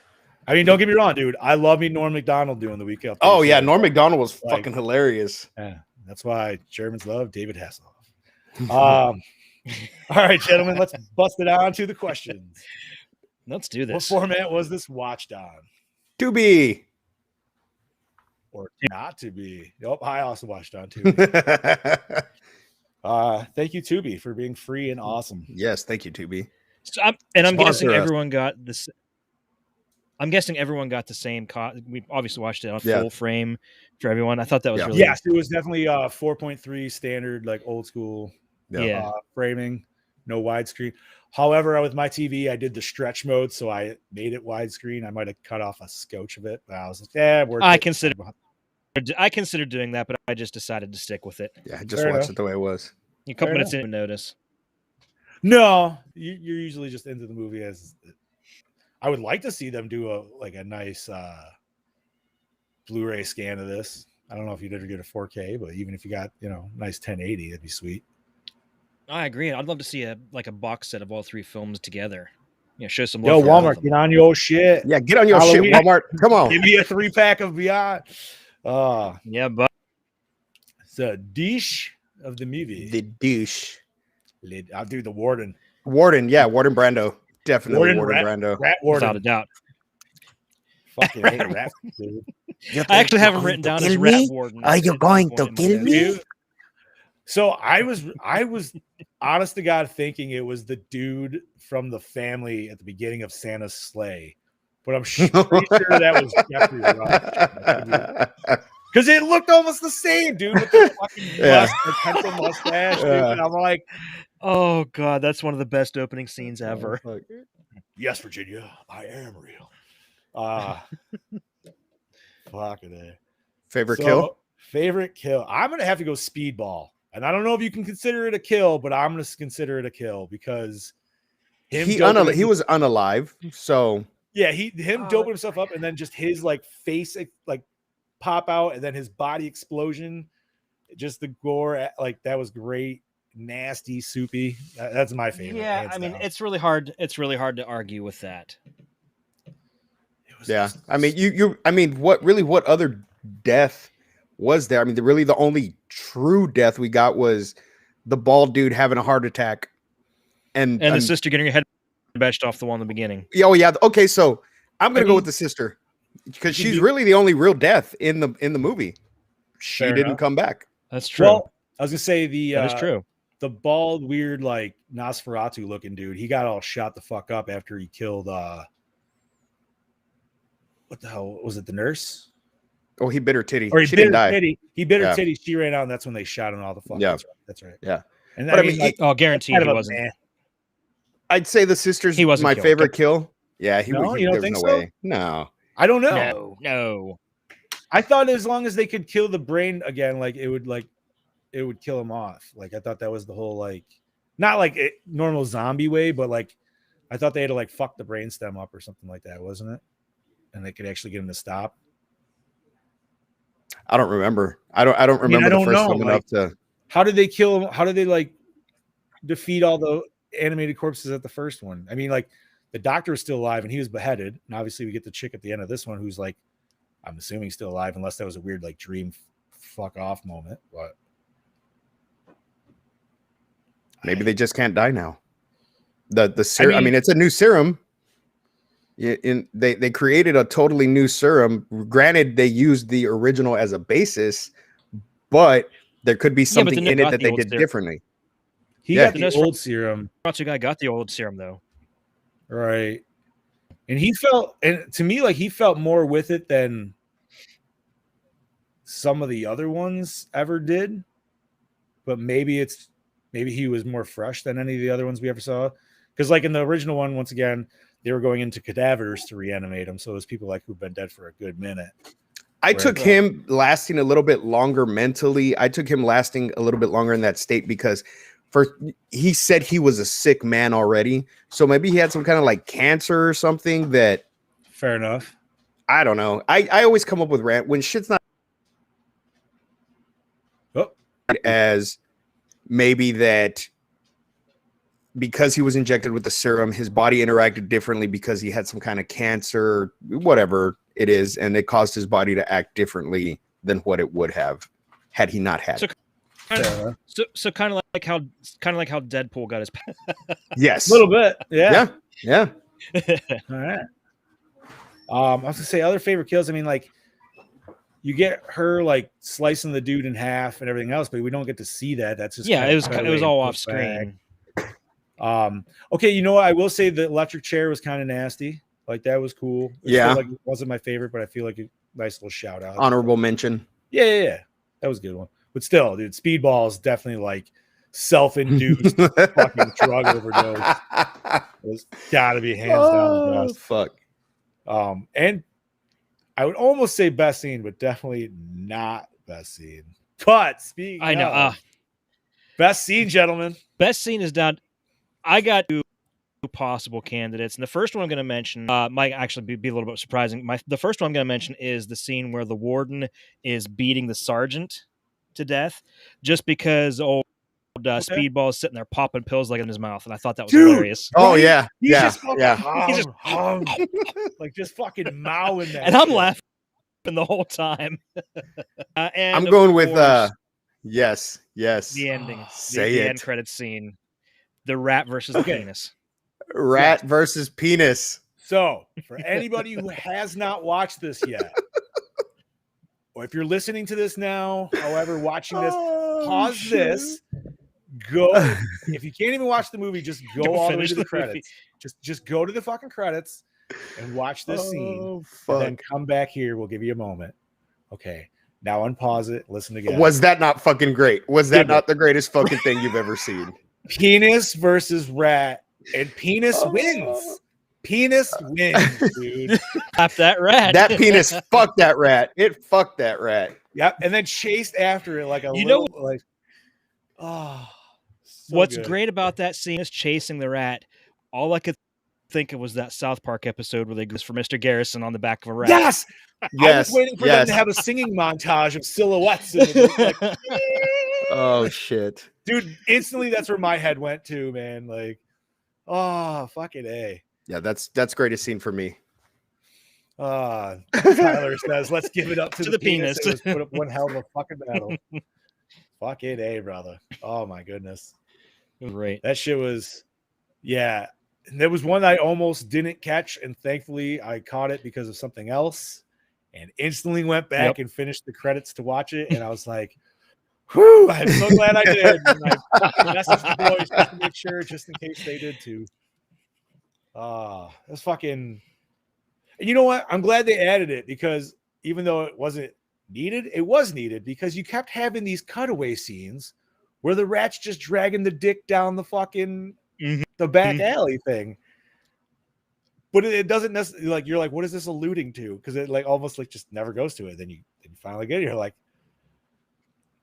all right, They're fighting each other. and Awesome. may I say, and maybe it's just part of the reagent, you know, in its own defense. But let's say the warden's dick had it going on apparently against that rat, dude. Like, you fucking prison rat. God damn. I don't know if that's saying something, but holy shit. So did the opening scene hook you guys in? Oh yes, it definitely did. yeah, I mean, it was him getting arrested. It was the two kids randomly in the tent and the sister getting. And it was ridiculously hilarious with the fucking zombie trying to drink milk. Like, Yeah, like what the fuck? I don't understand. Like, was the animated zombie like? Do you get really, really thirsty when you're reanimated? Why did he go after the milk? Trying to keep his bones healthy. Trying to keep his bones healthy with that Maybe calcium. not to like look super deep into it, but like the whole like what was it? The last thing supposedly they saw, the kid was saying like the last thing you see when you die is like stuck in your retina. Maybe like milk was the last thing he was looking at, so he really just fucking wanted it. I don't know. Maybe that tongue was dry. Maybe. But why did the cop shoot the milk? Why didn't he just shoot the zombie directly? He shot the milk out of his hands first. Put that milk down. He's just Right? a lousy shot, I'm guessing. I don't know. But he wasn't though, dude, because he went over and gave the proper double tap to the motherfucker. You know what I mean? He wasn't fucking around. He put like 4 in there, walked over, and pap pap. Yep. All right, we good. We're just thinking it. We're overthinking it. Right? Too much.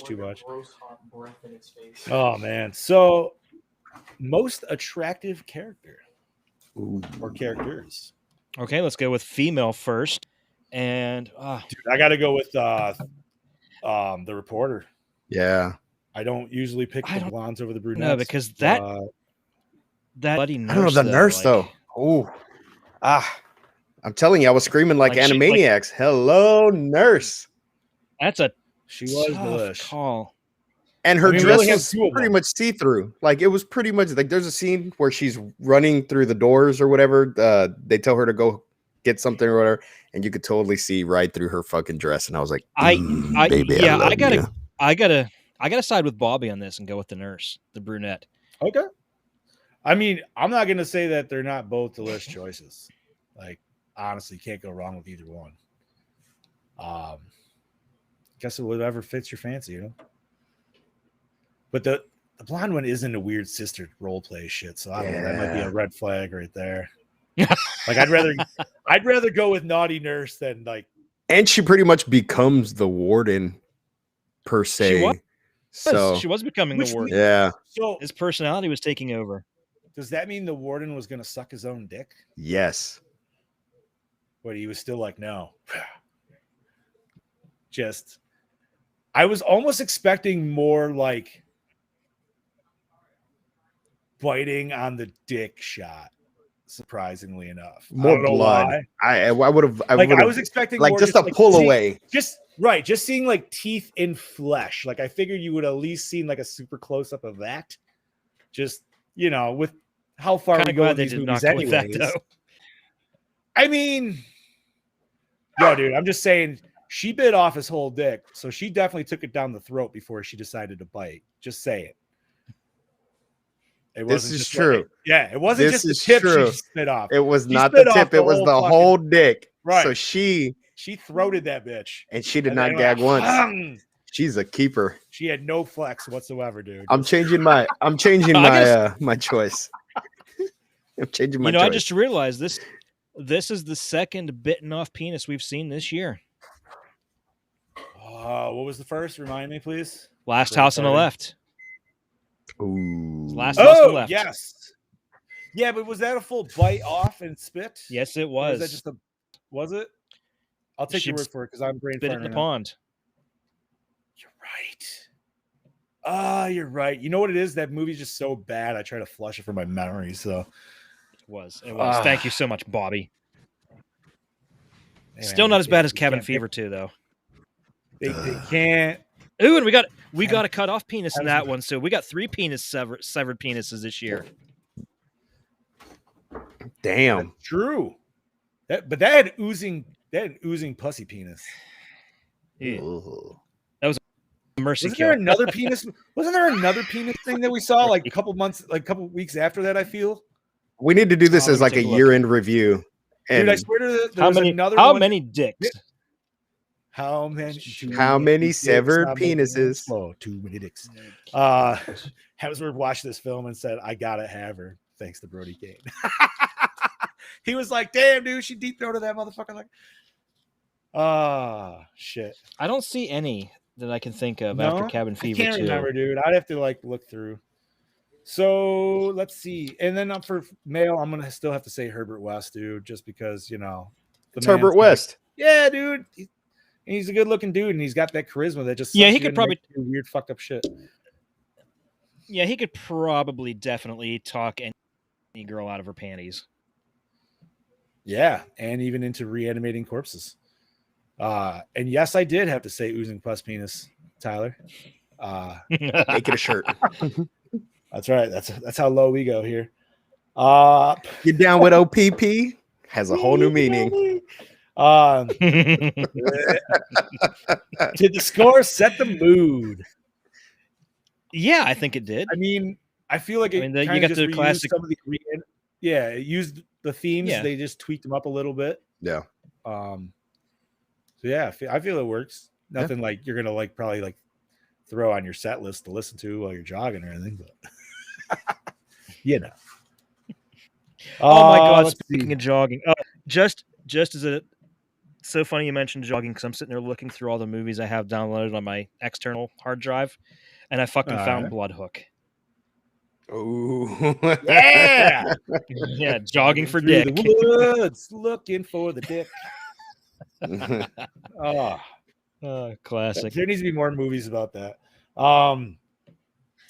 Best song. Was there a song? I couldn't really think of. There was some song the sister was listening to at the beginning of the movie, but I do not recognize it. I'm just gonna literally say the Re-Animator theme in the beginning, just because that's the only one I know. I'll go with that. Heart, Same. so, Yeah, I agree. You know, it's spooky season. I could listen to that, dude. Like, just put it on while I'm cleaning the house. Or whatever. It's going through my head as we speak. Right? Like, da-na-na. All right. Favorite character? I feel like this is an easy one. Herbert. Don't. Yeah. I'm Speedball. Herbert West. Oh, with the I'm going Speedball. Dude, yes, he was fucking hilarious. He was so great. I would say I'd have to agree with Steve if we can't pick Herbert West for sure.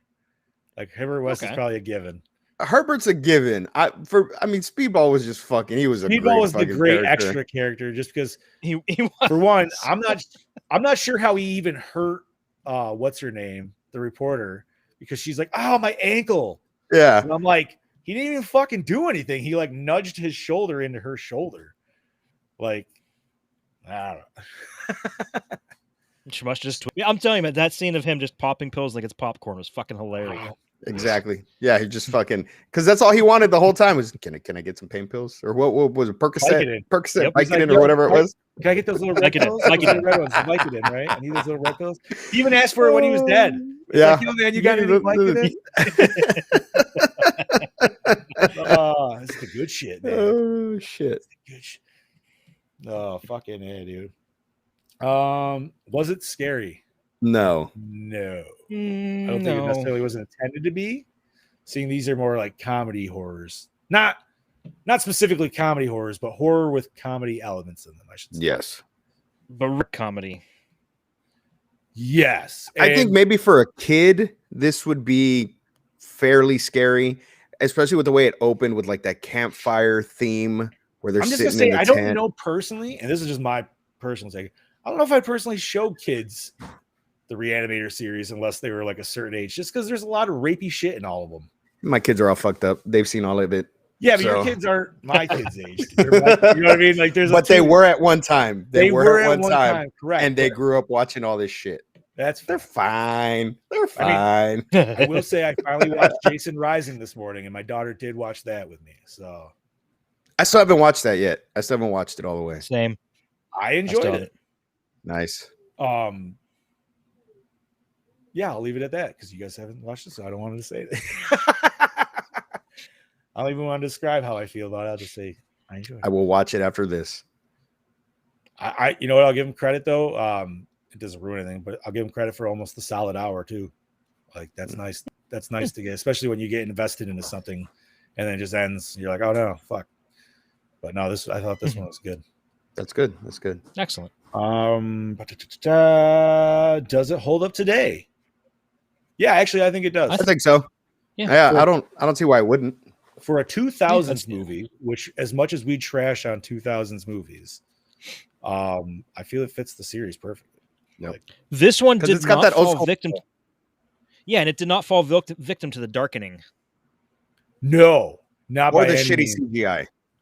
Right. No, because the CGI was, like Chad Minimal. Denny said, very minimal, and the effect worked for what it needed to do. Yes, You know what I mean? exactly. Like, so can't ask for more than that.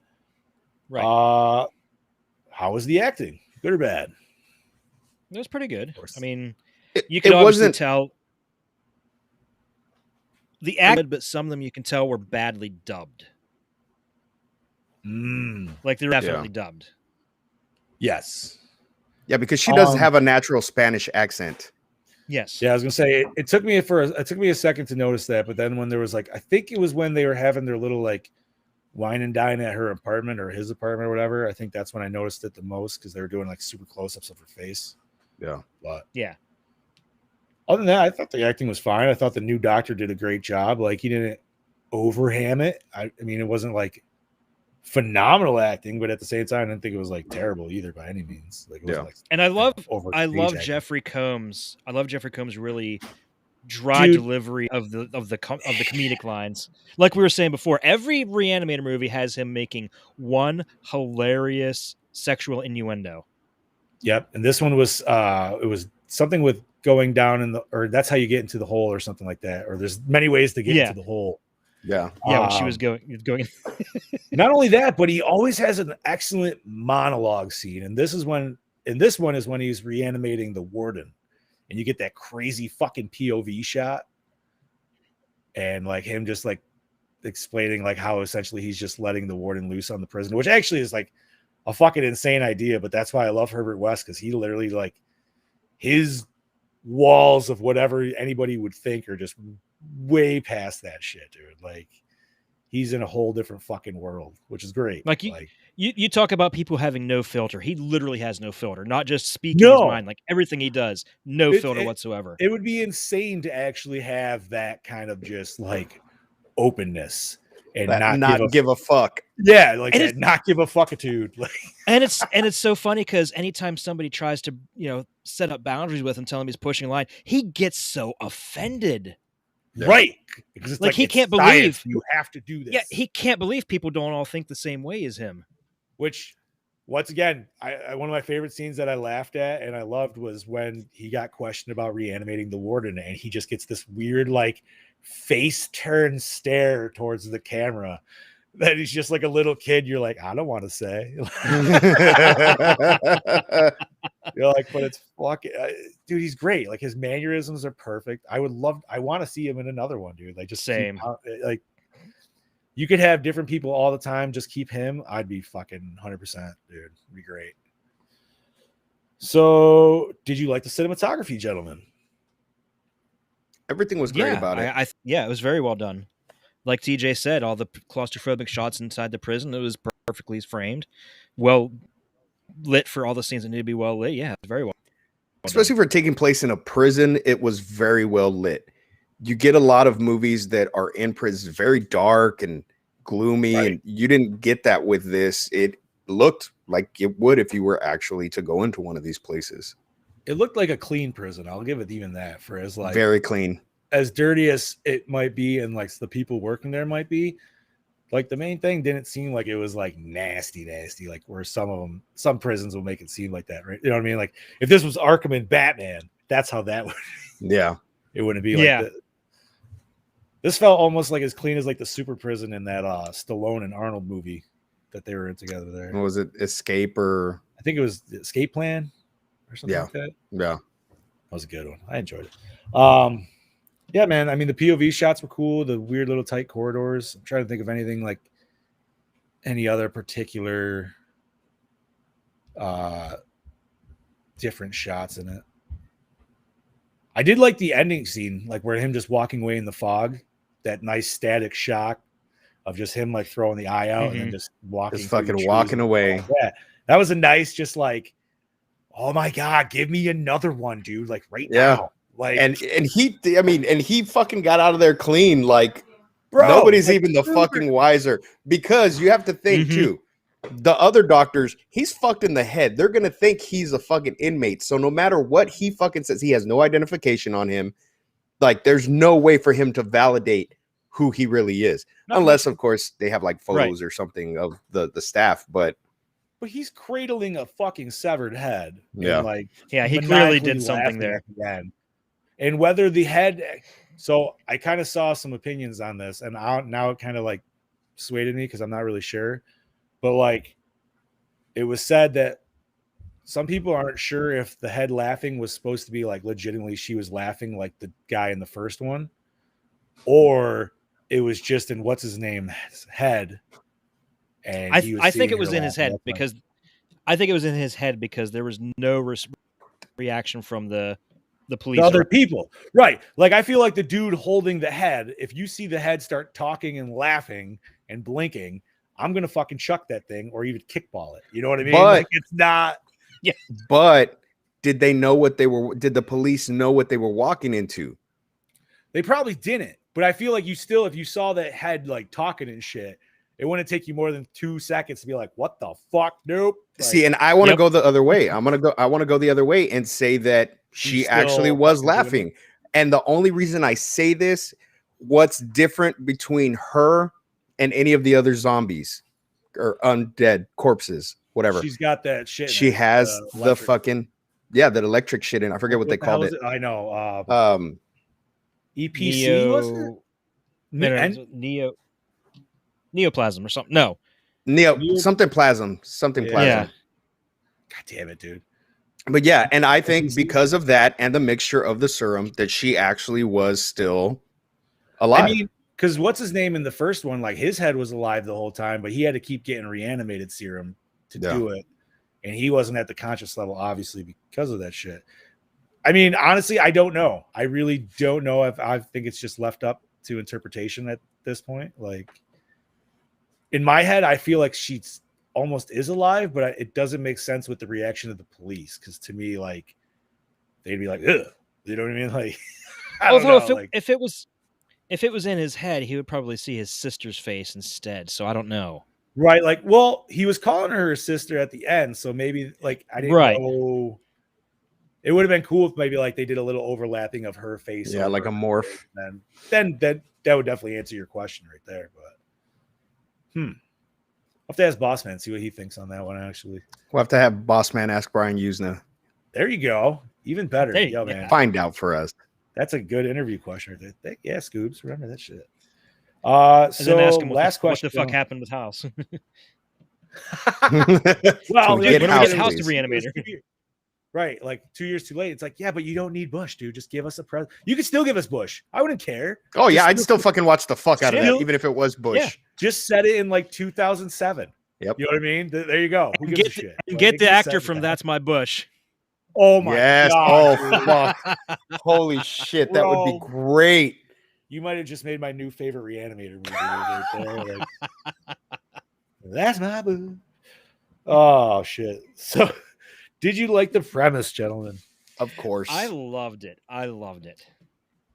Yeah, dude. Re-Animator in prison. It was like I said, I mentioned it a few times. It fits well with the series, man. Like it just does. Definitely. Can't go wrong with Herbert West. No, dude. And Combs just brings it so well.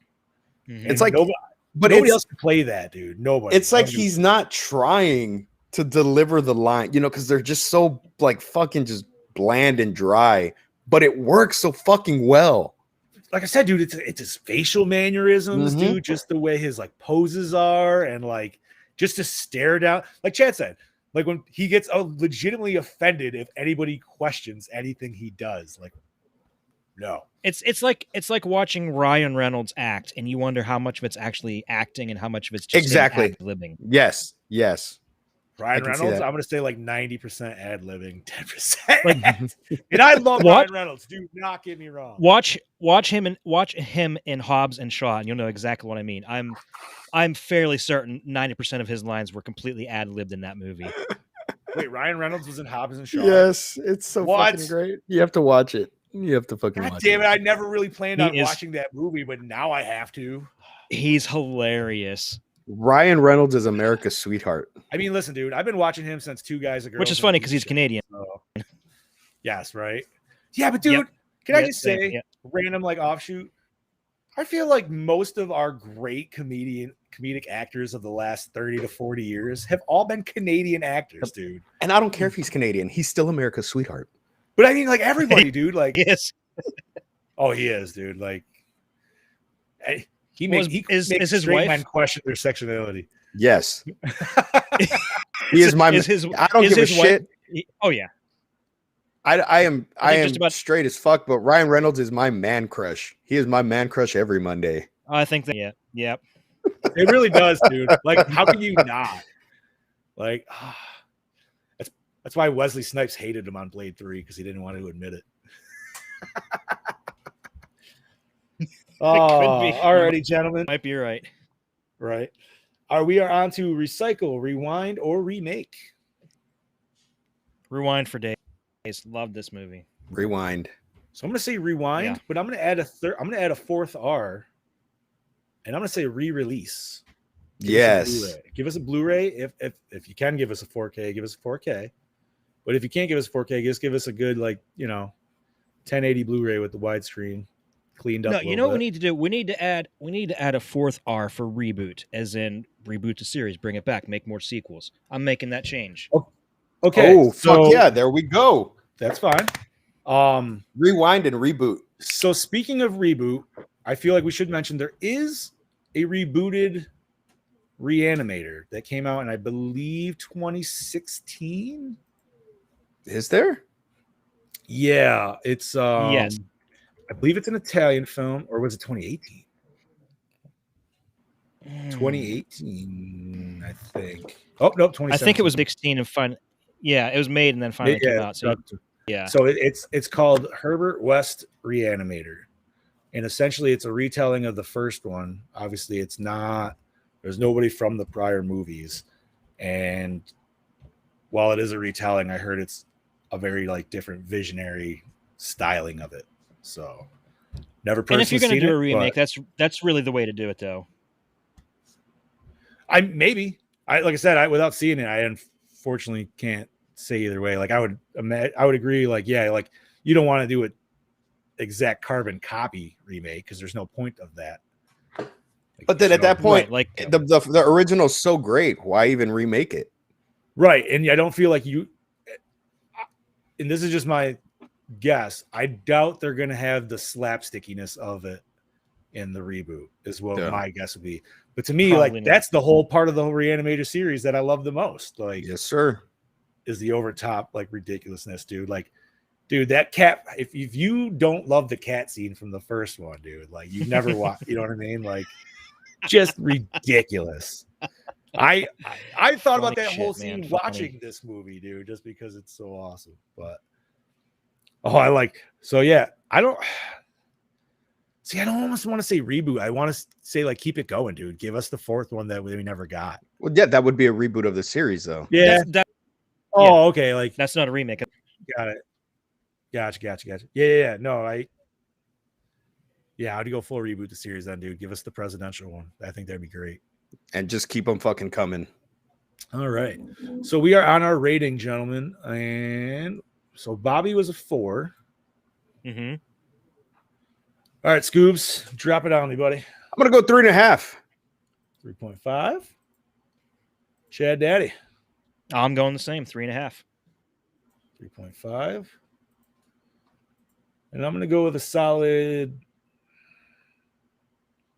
You know what? I'll just go with the same. I'll go 3.5. I was going to go a little lower, but I feel like, you know what? This was a very entertaining film. So. That it was. Yeah. Like. And like I if said, you it's haven't watched a the fresh... Re-Animator, then you might be a little offended going into it. But all right. And that gives us a total of 3.6 for right on 2003's Beyond Re-Animator, which isn't bad because Brody said a 3. No. And TJ said a 3.5. Wait, yeah. So that's right. Yeah. But this movie was a breath of fresh air after the last 2000s movies that we've done. I think the next few movies, which is funny because we were still in the 2000s, but somehow this one was not hindered by the issues of 2000 movies. Yep, for sure. No, this and maybe because it had such a lower. Because it had such a lower budget. It wasn't one of those big film studios trying to make a horror flick. And you know what? Sometimes that is the best case scenario because you're going to think a lot harder and more outside the box when you are constrained with a tighter budget. Yep. So, and Brody, what we got next week, sir? Well, drum roll, I believe please. This was the Boss Man's pick, if I'm not mistaken. Yes, it was. And we are covering Dead Heat. Buddy cop film. Yeah. Treat Williams and Joe Piscopo. Yeah, 1988. Tubi. It is on Tubi. Yes. Oh, nice. Tubi, Sling, Amazon, Vudu, all that good shebang. But hell yeah. So get ready for that shit next week. I haven't watched that since I've been a little kid, so I honestly don't remember shit about it. I don't think I've ever seen it. Never seen it. Never seen it. I looked it up when we talked about it last week, and I've never. All right. Uh-oh, I think we lost Scoops for a second. No, I'm here. Oh, you froze out for me for. Was that what? Sorry, buddy. You were in the thinking pose. That's why. Well, that'd be nice then. We'll all be refreshed. I don't know where Bobby stands on that one. I feel like he hasn't watched it either, but I could be wrong. You know what? Let's just discuss what we're doing for the rest of the month here for the first month of spooky Yeah, season. We've got interesting picks. After that, we have which is my pick. That was my werewolf pick. And I have only seen part of when I was a little kid, so this is essentially going to be a whole like almost first time viewing for me. Like, yes, fuck yes. I used to love the covers. The covers of those films were so great. Walking into the damn video store and seeing the Howling covers, it was so great. Fuck yeah! And then after that would take a little 27th? dip. After that would take a dip down with Amityville so that 3D. one. So I've never seen it. I've seen the ending of it. I've seen the ending of it, like I swear to God, like 5 times. I know how it ends. I haven't seen the rest of the film. Okay. I'm hoping we don't get incestual brothers and sisters in this one. Dude, I was just thinking the same thing. I was literally thinking the same thing. Listen, if we don't, this get one's that, better then than it's 2. already a 3's step better up. than 2. Okay, then that's all that matters. My thing is, I want to see if I can find this in like old school 3D because I definitely got some old school 3D glasses, dude. I feel like I need to watch it right. That was, you know what? Amity 1 through 3 was one of the video packs that they had at Walmart, but I don't know if it was in 3D or not. John, hey, it's better than part 2. I mean, that's not saying much. Do you have a Roku? I do. Yes, I do. Let me look because there is a Roku app of drive-in movies. It's called Drive-In something, and it has a whole section that's nothing but 3D movies. Oh shit! Get out of here, dude! Like That's it has awesome. Parasite in 3D, the one with Demi Moore. It Oh, might wow. have it. It might have it. It might not. I'll check here after I get off. Really? Yeah. That's awesome. Fuck yeah, dude. So if you guys don't mind, I'm just gonna go full through spooky season, dude. Like, No, let's no, just be go my to- guest. Do it. Okay. Because I mean, sometimes we do this. It just gets everybody's whistle a little bit, and maybe Brody will feel a little better after he hears it. What's after Amityville 3. But then bringing in the for October 4th or the first Monday for October will be Wolf with Jack Nicholson. Fuck yeah. Love me some Nicholson. That's a Bobby pick. October 11th, my pick, and I've been waiting this one for a hot minute, but we are covering Night of the Creeps. You're gonna love it. I love that movie. We get the deliciousness of Tom Atkins. Yes. There are 2 separate endings for that movie, so be careful which one you watch. Oh, then we need to. So you need to remind me that when we get closer. Yeah, we need to make sure we all watch the same one. Yeah. I'll watch both. Fuck it, just to see. Because the first time I saw this movie, it was on USA Up All Night, and the ending that I saw was completely different from the actual original theatrical ending. So that's my preferred ending. And then the Blu-ray has both versions. So I don't know which version you'll be able to find. Really? Mm-hmm. So if you can find the Blu-ray and get it there before, I would highly suggest that. Brody said you redeemed yourself. That's fair. That's fair. Hey man, like I said, you can't be all greens. But then October 18th, we're gonna bring it in with Texas Chainsaw Massacre 2. Hey, I love that movie. I don't care. I unapologetically love it. So do I. You know what? I hope I got I've only seen it once, and it's been a while. And I just remember the first time I watched it was right after the first time I watched the first one, to which I instantly fell in love. And I remember the second one was definitely a lot different of a vibe compared. Oh my god, is a complete Dennis Hopper and 180. chainsaws. You can't go wrong. It went comedic in that. Oh role. yeah, I love it. I love it. And it definitely went way more like sexual innuendo with like the whole like chainsaw fucking shit like that. Like, but it's also 10 years after 15 years after the fact, something like that. I can't remember. Like, I don't remember if it says 10-ish. It was, yeah. Well, I mean, we like, all have to have chili that day 86? too. Yeah. Chili kickoff. We have to have chili. We all have to have a bowl of chili while we review that film. Dude, that just means I'm gonna have to find a bald cap and a fucking. I have my Leatherface Part 2 mask hanging up there. Yeah, buddy. Sweet. And then October 25th, our Halloween episode, we'll be rounding it up with some more delicious Tom Atkins in Halloween 3. Yeah, baby. Criminally underrated. Super. And it's probably going to be a very biased review from all of us, but that's fine. Yeah. And we will talk about the infamous if Michael Myers is or isn't in it. He is. I know. He is. They're watching Halloween in the one scene. Right. But I'm talking about the other scene where supposedly you see his face in a shadow. Oh, There's a flexion with there's a scene, if I remember right, and it's been a minute. I believe Tom Atkins is doing something, and it shows a very like white blemishy face, kind of like creeping in the shadow in the background.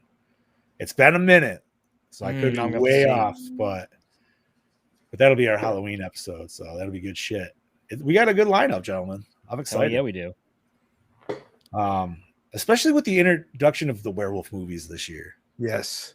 It's kind of a nice, interesting take. I can't get Ghost Boat out of my mouth, man. It just dude, I watched Death Boat over the weekend. It is a better movie. Is it good now? It is. It's very. It relies a lot more on atmosphere. Like you don't see any of the ghosts. You hear voices. You see doors opening and closing. It's a much better movie, and it's Nazi ghosts. So nice. All right. Well, Dick Warlock is in it, who played Michael in Halloween 2. I also forgot to mention I did watch Suicide Squad yesterday, the new one. I have still yet to watch that, dude. You missed your chance. It's off HBO Max now. Yesterday was the last day for it. It'll obviously come back at some point. I was gonna say he'll be back in like 2 more months because I think MK is already on there, dude. So it's like, so I watched the new MK animated film. I will not say too much about it because obviously I've been talking about saving this for Fatality. I'm just gonna say, wow. Really? It was a good. Nice. So that answers my question. I get it? Let me just say, dude, Scoobs, I instantly thought of you for one scene in particular, and I'm not going to say the scene, but they do your boy Liu Kang proud. All right. That being said, this shit goes off the fucking rails, dude. Just for what I want to say so much, but I don't want to ruin anything for you, gentlemen. I haven't even done it for Brody. Because Brody's like, what do you think? And I'm like, I'm not telling you shit, dude. I'm just telling you I enjoyed it, and you go fucking watch it, and we'll fucking make an episode about it. I'll have to try and squeeze in a viewing this week. But not only that, and I haven't even talked. Oh, Brody's gonna be watching it this week. Fuck yeah. Speaking of which, I'm pretty sure I already thought of our next episode for Fatality after this. Because the Injustice animated movie is dropping this October. Yeah, it is. Oh, yep. They just dropped the release date, and I believe I want to say it was like October 13th, but I could be off on that. But it is October, so fuck yeah, dude.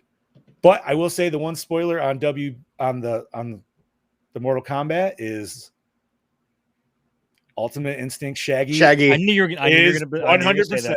Well, I figured that's the one that everybody's probably seen because it's been leaked all over fucking line. And Matthew Lillard. Shaggy. Matthew Lillard plays the voice. Yeah, and it was great because obviously, if anybody's watched it, it was Scorpion choking the shit out of fucking Daffy Duck. Mm-hmm. And this one, it's Ultimate Instinct Shaggy choking the fuck out of Scorpion, which brings up questions. With the supposed they're not working on Injustice 3, they're going straight to MK12. This begs the question: will we get UI Shaggy as a bonus character? Will MK go just that crazy with it to where like we don't care anymore? Dude, they added RoboCop. Yeah, I saw they put RoboCop. Yeah, but RoboCop was awesome, dude. Like, I think RoboCop almost fit more than the Joker, but the Joker was still good just because obviously they had MK versus DC. So they had a lot of throwbacks to that shit. But I'll agree, dude. Like, I mean, listen, RoboCop they threw in there because they already had Terminator, and everybody's always wanted Terminator versus RoboCop. You know what I mean? Like, they gave us AVP, they gave us. I'm still sad they didn't give us Freddy versus Jason. We got Jason versus Leatherface. Like, that was still good. But it's like, dude, I want them to just do a straight horror game. I know it won't ever happen just because of licensing and shit like that. But god damn it, dude, if NetherRealm could ever just somehow pull it off to get like all the horror icons. Dude, if they can make Terrordrome but their own, like that would be amazing. Well, that's what pisses me off because a game like that could happen. Yeah. Because it's a win-win situation for everybody involved. Every studio involved will get a cut. You either get part of a profit or you get no money at all. Right. And it's like, think of all the, especially like mainstay characters that you could have, like if we go from like 80s or 70s and up, you know, I mean, you got Leatherface, Freddy, Jason, Michael, but dude, like you could have Candyman. You could have Chuck. Like I said, Terradrome has already made it, and it's excellent. But it's like, dude, you're never get it unless you have PC. So it's like, we need something for like the console people out there. And look at what they've been able to do with Dead by Daylight. They fucking put Pinhead in. They got fucking Stranger Things. They got fucking licenses from everything. They got Michael. They got Leatherface, Freddy. The only one they don't have is Jason. Obviously because of the Friday 13th game. Like, but I mean, just I don't know, man. I would love for them to make a actual like fighter with all the horror icons, dude. Like, because I think they've always done great with their bonus characters. I know a lot of people don't like the bonus characters in the game. I get a kick out of it. Yeah, dude, like I fuck it. Like, yeah, okay, it's Mortal Kombat, but it's like, dude, Mortal Kombat makes so much sense with a lot of these characters, and at least for me. And I feel like they always write a sweet little backstory that it makes, you know what I mean? Like, you're like, okay, that works. Like Freddy was fucking awesome in MK9, dude. Like, it's still one of my favorites today. It's just too bad they had to go with the remake instead of the original Freddy, but we'll take what we can get. You know what, though? I will say that's the only thing that actually makes me enjoy the remake Freddy. At least that version isn't MK9. And listen to my rant on MK9 and how we got fucked up because of that Freddy on Fatality. So, alrighty, gentlemen. Is there anything else we want to talk about and discuss in horror news? Or I would like to say that apparently the Venom sequel, Let There Be Carnage, got bumped up to October 1st now. Yes. It was originally supposed to be the 13th. Awesome. Fuck so yeah, that's awesome. Yeah, a lot of people are saying that the huge bank that Shang-Chi made over the weekend is what we can thank for that. I've heard phenomenal things on that. It was really good. I did go watch it. I want to see it, but I know I'm not going to have time to go see it because we're too busy trying to get stuff done at the house. Thankfully, right around mid-October, it'll be thankfully available on Disney Plus. Mid-credit scene was great. It was great. Good Phase 4. A lot of unanswered questions. All right, we like that. Yeah. As a Marvel fan, for sure. And I feel it ties into the next film that's coming out, which would be Eternals. Strange. Oh, Eternals. No, Eternals is out next, and then Spider-Man. Yeah, we don't get Strange until I think March. Yeah. Really? I thought Strange was before Spider-Man. No. Nope. Spider-Man comes out December 14th. Right, I know. Why did I think Strange was November? I think that might have been that was the original release date. It got pushed back. So I'll be full out honest, dude. I know nothing of the Eternals, and I really don't know if I even care to watch the Eternals. I've tried, I watched the trailer for it, and I was like, I don't know.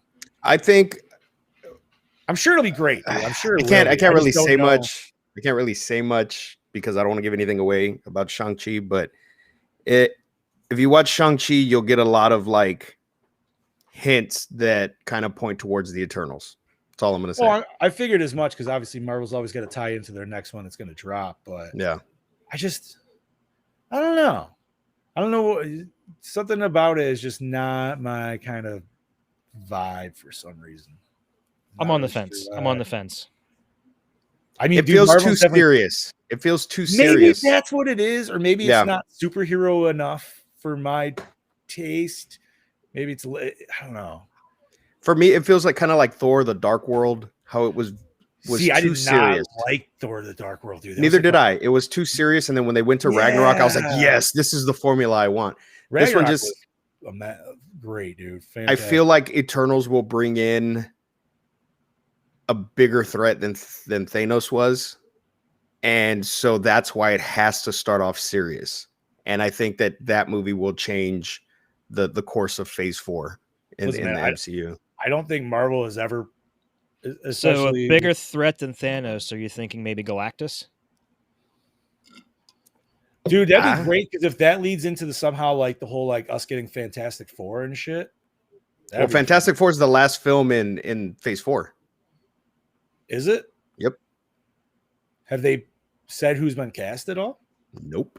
All they showed was the timeline, and at the very end was Fantastic Four. Listen, if I don't get John Krasinski as Mr. Fantastic, I'm gonna be fucking pissed, dude. Because I think that was one of my favorite. That was one of my favorite WandaVision rumors, and I'm so sad that didn't happen. Yeah, Krasinski as Mr. Fantastic, Reed Richards. Yeah, dude, it'd be amazing. Like, he's a great actor. He's ripped as fuck now too, so he could definitely like have that look. But like, I don't know, man. I feel like Marvel Studios have always picked their characters, like, besides Brie Larson, pretty fucking well. So, yeah, We'll see. I'm gonna hate on Captain Marvel. I don't give a shit. I'm just we'll see what happens. And like I said, I think a lot of stuff will be brought to light with Eternals, and there will be a lot more questions after Eternals. Fair enough. And I know Bossman hates. I know he fucking cannot stand Marvel films, but with Shang-Chi, I love martial arts films. I love old school martial arts films. That's why I want to see it, dude. Yeah, like, and you guys will love it if you appreciate the old school Shaw Brothers films. Man, I grew up watching that shit with my dad. Yeah, I just want a dude with a really long white beard going. Oh. We don't get any of that. Yeah, but that's pretty damn close. You said that, and all I can see is Pai Mei. Yes, that's exactly what I fucking pictured too. But it's a really great film. Great film. Great martial arts film. I'm not gonna say it's a great Marvel film because my daughter, when she went to go watch it with her friend, she's like, I didn't really see how it fits, and I was like, well, you'll see later on. Well, the Abomination's in it. We know that. So. Oh yes, and Wong. Yes. Ooh. And that is Can I just say that is Tim Roth as Abomination too. Wong's the new disturbing facts from Wong is possibly my new favorite meme of the week, dude. Nobody's ever seen them. Go look for it. It's always the one where it's him walking through the portal when he's like, "Don't do that spell." But it's always like shit. It's like, what's the company that had made the White Vision? Sword. It was like Sword has all the Vision parts, so it probably has sex tapes of Wanda. I'll be back next week with more fucked up information. And it was the other one. It was like Peter Parker coming in from, or Peter Parker technically isn't blood related to his Aunt May. I'll be back for more fun. Yo, man, listen, dude. As disturbing as it is, right? Yeah, but it doesn't matter because she's with Happy, and God damn it, she better stay with Happy. Because that just makes you happy. It does. I'm in love with Spider-Man's aunt. All righty, gentlemen. Well, I think that's about it. Oh, dude, we're at the 2 hour plus mark. Yeah, we are. Yeah, we're gonna get in so much shit for this. One last thing about this movie, though, about this actual movie that I got to say, the barking scene. Oh yes. Was that stolen from WW fucking F when Vince McMahon made Trish Stratus bark like a dog? Or maybe they. Oh God, I don't fucking know. I don't know. That would have been. I feel like it was around the same era. Same time. Yeah. It was. Shit. But one more quick thing. AEW just fucking tore WWE a new asshole last night. That's all I'm gonna say. All right. AEW is definitely the top brand for sports entertainment. Awesome. Nice. All right, gentlemen, I think that is it. So I'll start us off. I am your Fluff Master Supreme, the not so mean Big Johnny D, saying adios, Gorehounds. Your Chad Daddy saying sayonara, bitches. This is your host with the Ghost Scuba Steve saying, see you later, motherfuckers.